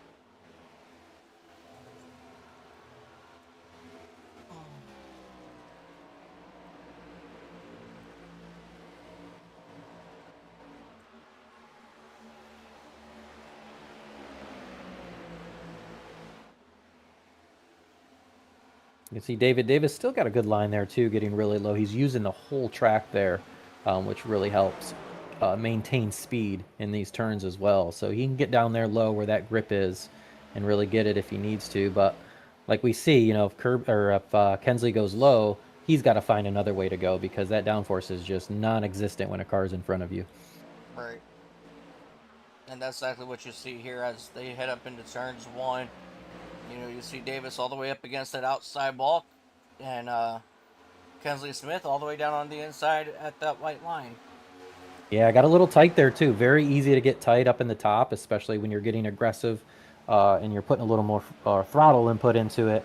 That car just doesn't want to turn always, and he just scraped the wall there. Not enough for damage. I don't think it's gonna really affect him, but yeah, these drivers are now starting to push it with that throttle. We're gonna see guys get a little bit tighter, I think, in these turns, and possibly get a little looser on exit.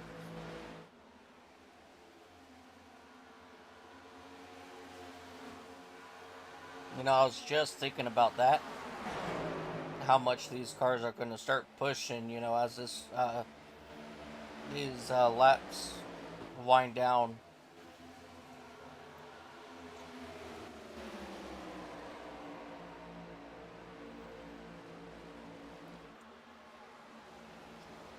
But as right now, this battle for third is still heating up.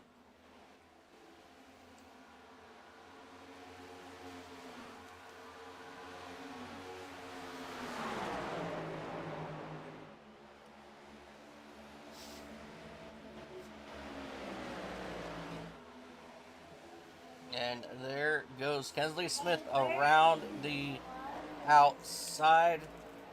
I'm sorry, David Davis around the inside. They've made contact not once, but twice heading into turn number 1. Yeah, I think Kensley was expecting him to turn a little bit sooner there. David Davis decided to stay up a lane, and that's just tough because these drivers, most of these drivers have one screen in front of them, so they're not always seeing their peripheral views, their side views, unless they press a button to do that. So a lot of the times you just have to go off anticipation. Yeah, definitely. And now David Davis, he's going to turn his attention to try to see if he can catch up to Andrew and Alex. As we do have 20 laps to go.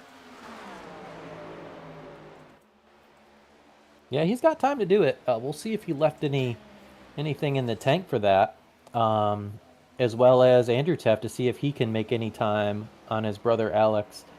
He's currently about 1.8 seconds behind him, so I'm going to keep an eye on these relatives too to see who's making ground or not in these last 20. Yeah. I mean, David Davis, he is starting to pull away from Kensley Smith in that 15 machine. But one driver that's starting to make some headway on the driver in front of him, that's going to be Brian LaPrette in that 101 machine. As you see him looking on the inside of Rob Morris here for that 7th spot.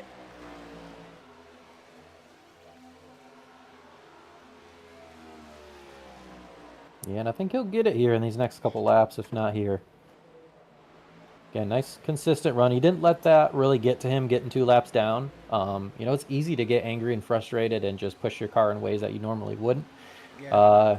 Just a calm, cool composure and, keep at it and keep grinding away at positions all the way up to a P7 after that initial wreck. So good for him.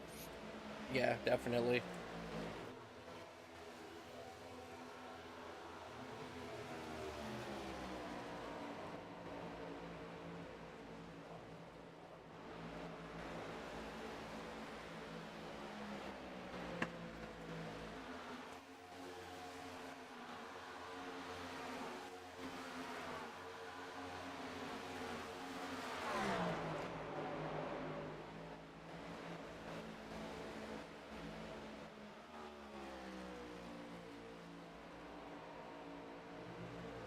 I can't believe we're already coming up here on 15 laps to go here at Kansas.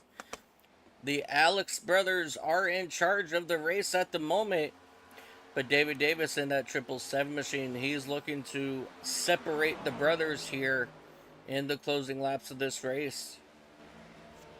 Yeah, he's pushing it. He's working hard. When you're a driver up here at this point in the race, you're locked into the relative, meaning you're seeing, are you gaining ground on the person in front of you? Are you losing ground? Same thing with the driver behind you. And if you want that position, and you see you're losing ground, you're trying a different a pathway around those turns. You're either pushing it in more, going a little bit higher. You're seeing if something you can do, you can change, can manipulate that time. So Andrew right now has been really consistent with Alex, really not much change in these last few laps. So he's either going to be content. He's going to say, 2 seconds is a lot to gain up in 14 laps. I'm not going to try to push it and burn my tires and lose positions rather than just maintain it. So a lot of decision making going on right now with these front drivers.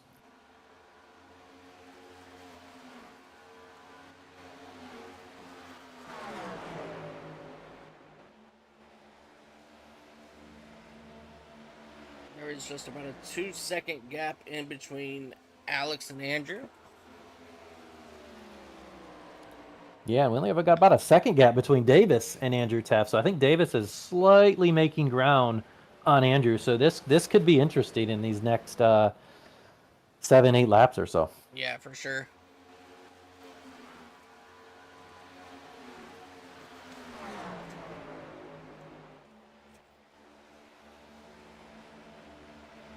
For me, David Davis, he's becoming one of these drivers I'm starting to watch on a weekly basis here on Racers Elite Premier Series, because it just seems like he keeps getting quicker and quicker each time he comes out.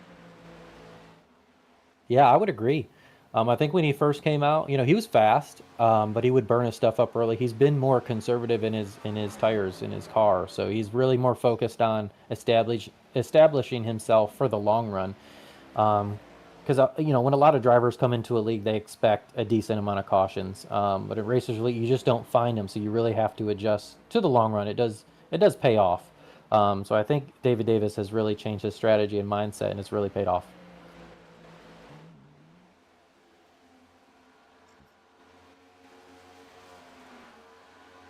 Yeah, he is about 8 tenths, so somewhere in about a tenth of a second each lap. That could change though. That could increase. That could decrease. Andrew could be not pushing it right now. You never really know. So once he gets a little bit closer, but like we've seen, it's really hard to pass somebody, especially when they're taking your preferred line.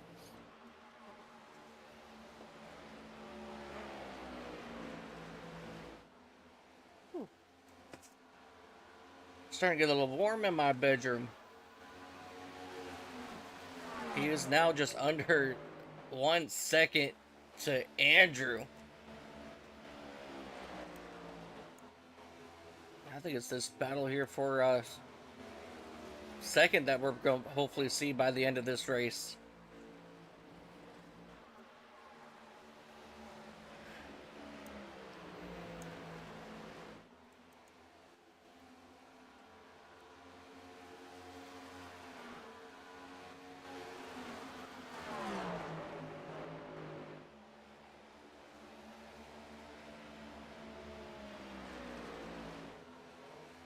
Yeah, David Davis is able to get a little bit closer to that line in the apex of the turns, which tells me he's just got a little bit more grip than Andrew. Ooh, gets into the wall there. A little tight coming out of that turn, but yeah, maybe a little bit more grip. So on those exits again, he's able to generate more speed. Slowly catch him, but it might be enough to catch Andrew, but then trying to pass in these conditions is a whole nother story. Oh, yeah. Yeah, and he does have a 3 second, gap between himself and the race leader of Alex Teff. So he's definitely going to need to try to work hard to get to the back bumper of Andrew Teff. And then, I mean, as you said, passing him is going to be, that's going to be a totally different story. Yeah, and you saw him go high there. I think he realized, the relative really isn't changing much. He's not gaining on Andrew enough to get up there. So you could see him take that high line. And again, that's just a driver searching for something that works better because he knows at this point, if he maintains exactly what he's doing, he's not going to reach him. So he's got nothing to lose with that. Yep. Oh, but he's gained a little bit there on the front straightaway there.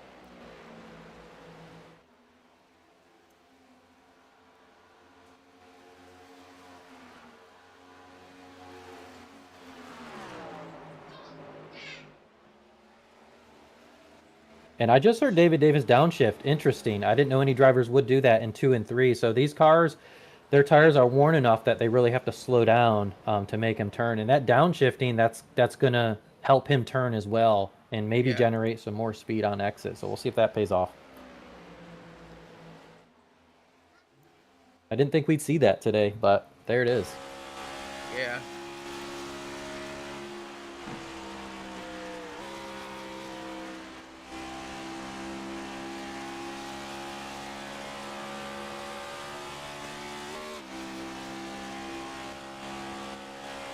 That's definitely very interesting how he's downshifting.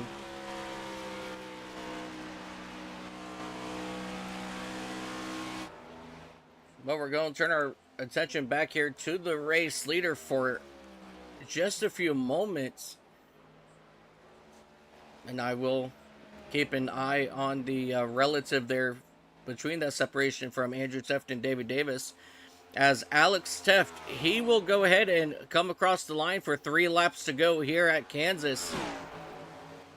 And pretty much Alex has this one in the bag for Chicken Coop. And then Andrew Teft back in that number 98 machine, 2.1 seconds back to his brother. Also for Chicken Coop, followed by David Davis, who has no affiliation, I believe, at this point in time with a team.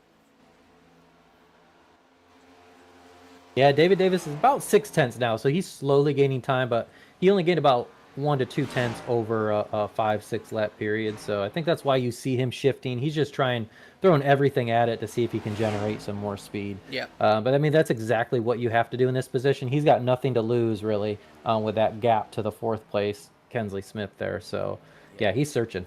Yeah, but unfortunately, he is still losing. He is now 0.8 seconds back. But ladies and gentlemen, Alex Teft will get the white flag this time, presented by SDK Gaming. SDK Gaming giving you all these beautiful views that you get to see right here on the Racers Elite Network.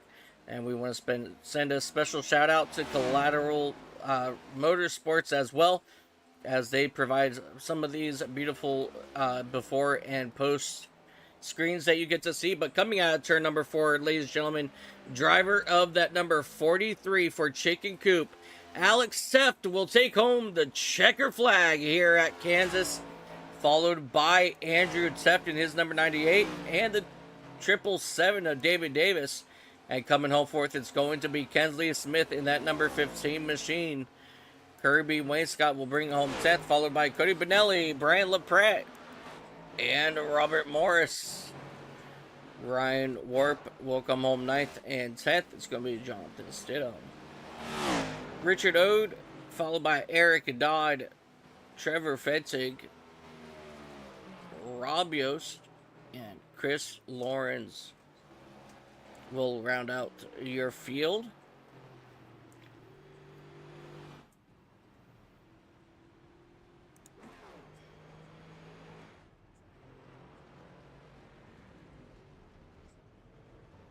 Time to burn it down.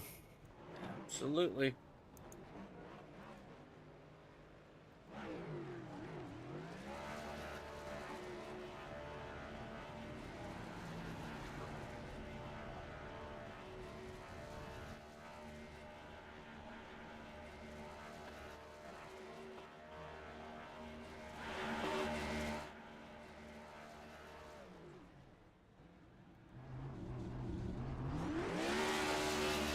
Man, oh man, what a race here today. And while he is finishing burning it down, let's go ahead and just take a quick look here at our finishing results.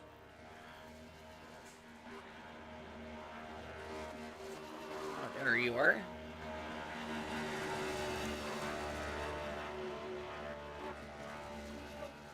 Alrighty, ladies and gentlemen, your race winner, Alex Teft, followed by Andrew Teft and David Davis. As we said, fourth is going to go to Kensley Smith. Fifth, Kirby Wainscott. Cody Benelli will come home 6th. We need a tow truck on the front straightaway. Brian LaPrette will bring it home 7th. Robert Morris 8th. Ryan Warp 9th. And Jonathan Stidham in that 10th position. 11th, Richard Ode, followed by Eric Dodd, Trevor Fetzig, Rob Yost, Chris Lawrence, and running out your field of 16 here today, it's going to be Timothy Eisberg. Your hard charger for the day goes to Andrew Teft, who went up 11 spots after starting back in that 12th position. Alex Teft led the most laps with 131 laps led. He also holds the fastest lap. And your pole winner was, of course, Kirby Wainscott in that number 10 machine. Yeah, good points day for Alex. Not only with the win, but led some laps and also got the fastest lap, I believe, which is a point as well. So, yeah, nice job on that. Yeah, definitely an incredible job there for him. Let's go ahead and talk with our podium finishers.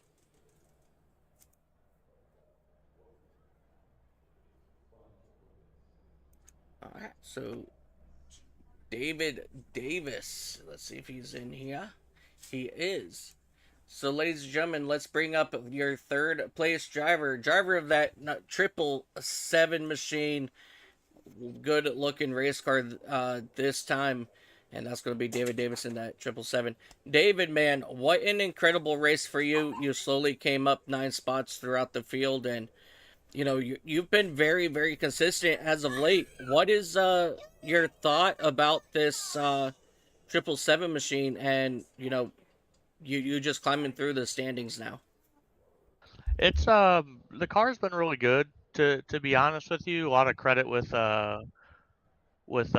Cody. Him and I have been kind of bouncing around some ideas, kind of helping each other out throughout the race. So it's definitely been helpful on um, on just being a team effort, and definitely working together throughout the race. Yeah, it was really good to see. And David Davis, I mean, you've really come on and been a consistent driver, really, um, I think investing in those long green flag runs, and it's paying off for you. And we noticed that, those last few laps, in that attempt to catch Andrew for that P2. I mean, you were trying different lanes. We even saw you downshifting in 3 and 4. So, how was it trying to search for a faster lane to try to gain on him? It well, they were both Alex and Andrew were running the line that I wanted or that I ran, so I was just trying a couple different things, hoping something would stick. And with this track, after about 10 laps on tires, you pretty much just got to stick to the bottom line. You wear out your tires pretty good running anything upward of that, so it was kind of just a hope and a prayer, just getting there. I figured third place would be about all I could muster up, but either way, I mean, I was thankful for where we finished. Yeah, for sure. But again, just all in all, awesome run today. Played it really smart, we feel like. And I mean, a P3, that's nothing to be ashamed of. Yeah. Nice job today. Anybody you want to shout out today that helped you get to this podium finish? I mean, obviously, team effort, Cody, and then racetrailaccessories.com on the side of the car. So pretty much those two uh, coming together made everything happen. Awesome. Beautiful. Well, again, congratulations, David Davis, on that P3 finish on our Sunday Premiere Series. Awesome. Thank you. Ladies and gentlemen, that will be your 777 of David Davis. Let's go ahead and bring up Andrew Teft, driver of that number 98 Hooters Ford Mustang. Andrew, what an incredible run once again for you. You're coming up 11 spots after starting 13th, I believe it was. But man, you always come out here with really fast race cars.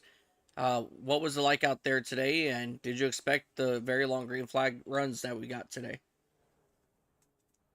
Yeah, I think it was a toss-up between a few of us today. We all had different strengths. I guess I was more short run today, which is kind of weird for me. And Alex and David had some better long run, and I think we all had some mistakes on pit road. I slid through my pit board. That's kind of what got me behind.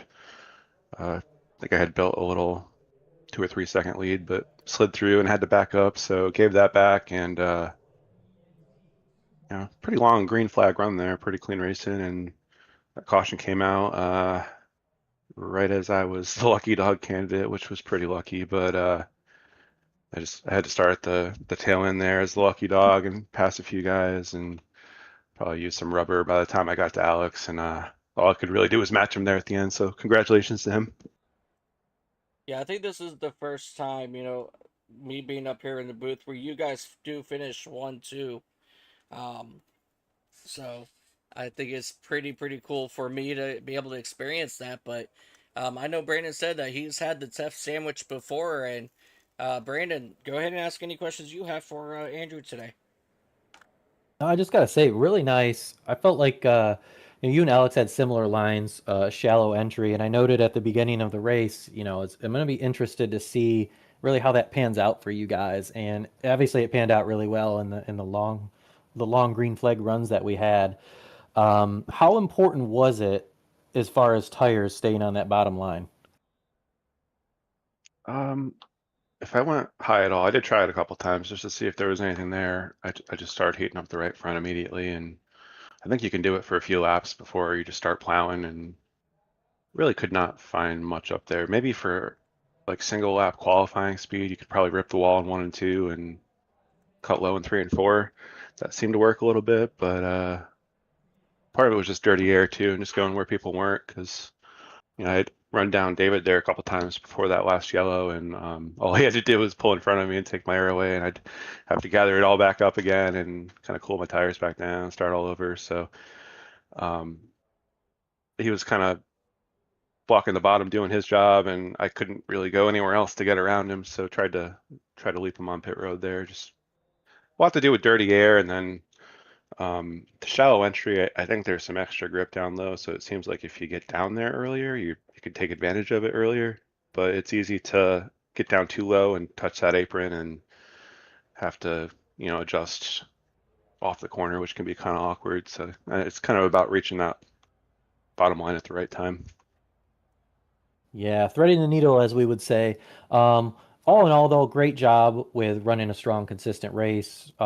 Great line, and also just being patient on the throttle. We feel like it made a big difference in you guys up front for those long runs. So again, Andrew Teft with our P2 finish. Andrew, is there anybody you'd like to thank who got you this position? Yeah, just everybody for running clean and showing up, and congrats again to Alex. Thanks to our servicemen, women, friends, family, team. And if you want to check us out, head on over to racerselite.com. We've got series like 6 nights a week right now, plus other single events. Next week, same time, we've got Talladega. It's a full-length race, 188 laps, so that'll be a good time. And got SRX tomorrow night at where the heck are we? Myrtle Beach, I believe. Yeah, and that's a free race. So if you're interested, find us online, racerselite.com. You can get a Discord invite on our website and shoot me a message on Discord. We'll get you set up. Yeah, definitely going to be a really great time tomorrow night in Myrtle Beach. But Andrew, congratulations, buddy, on your runner-up finish, and we'll see you next week. Yeah, thanks, guys. All right, ladies and gentlemen, that is going to be Andrew Teft, driver of that number 98 machine. Let's go ahead and bring up a driver of that number 43 machine. The one, the only, Alex Teft up here in the booth. Alex, man, what a dominating performance for you today here at Kansas. Walk us through your race and, man, just what was it like driving that rocket ship today? Yeah. So surprisingly, I qualified somewhat up front for a change, so that was a good start from there. And I knew I was going to be really good in the long run, no matter what. So I was just mainly focusing on that, right at the bottom, saving the tires, things of that nature, and then finally got the lead there early on. But as soon as I did, my car decided to take off on me coming to turn 2 there. Was able to save it and got back up on the track, but tires were smoked for the rest of that run. Obviously, ended up getting in the wall a little bit, got some wheel damage. So once that first pit cycle came around, used the fast repair, and then just focused on keeping it clean from there. Luckily, Andrew had split his box on that second pit stop or something like that, so I was able to get the track position back. Then just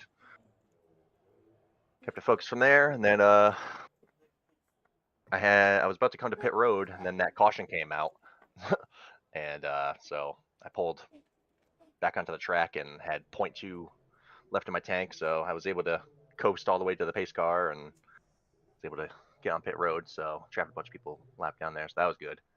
And then that last restart, just wanted to get the good jump and build a gap and maintain from there, and it all worked out.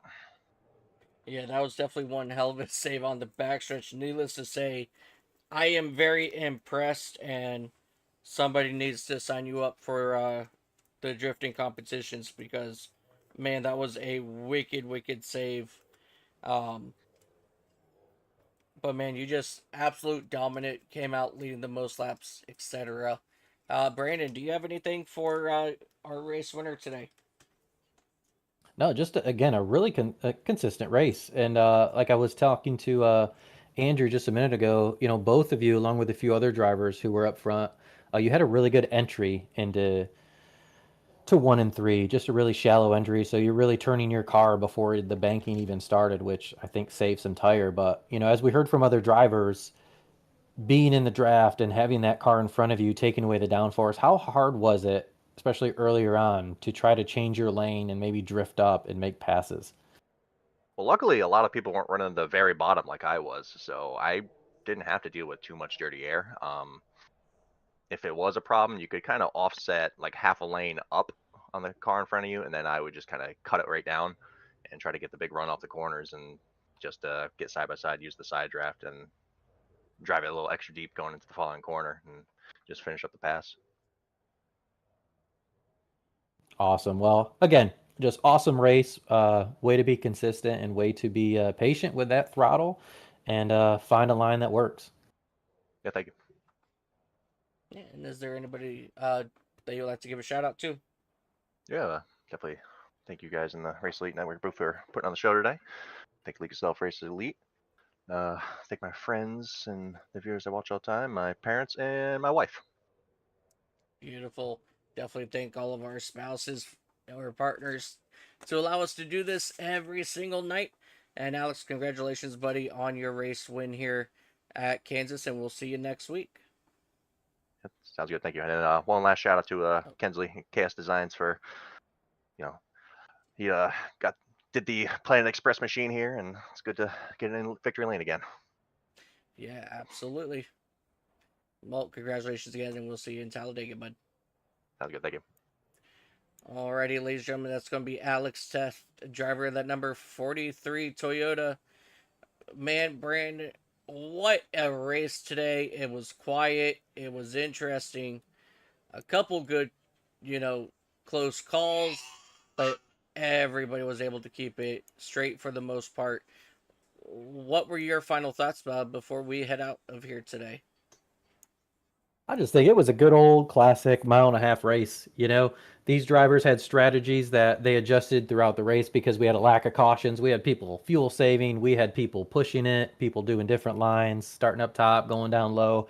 And then all that changed on a dime and a caution, and it brought them all back together for a good finish there. So just again, bravo to all these drivers for racing so clean, but yet so competitively. And looking forward to next week.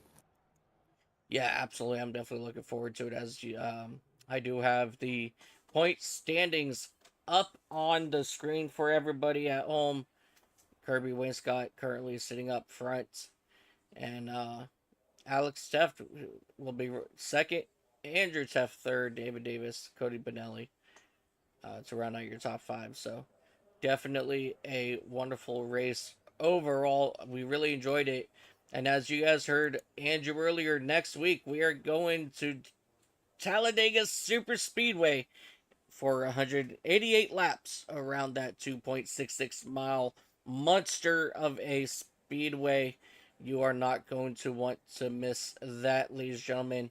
And until next time, I am Mike Taylor up here in the booth alongside me, the one, the only, Brandon Sanfilippo. We want to thank everybody so much for tuning in. And always remember, ladies and gentlemen, no matter what you do in life, have fun doing it. If it's not fun, go and make it fun. Until next time, ladies and gentlemen, have yourself a beautiful, wonderful time zone.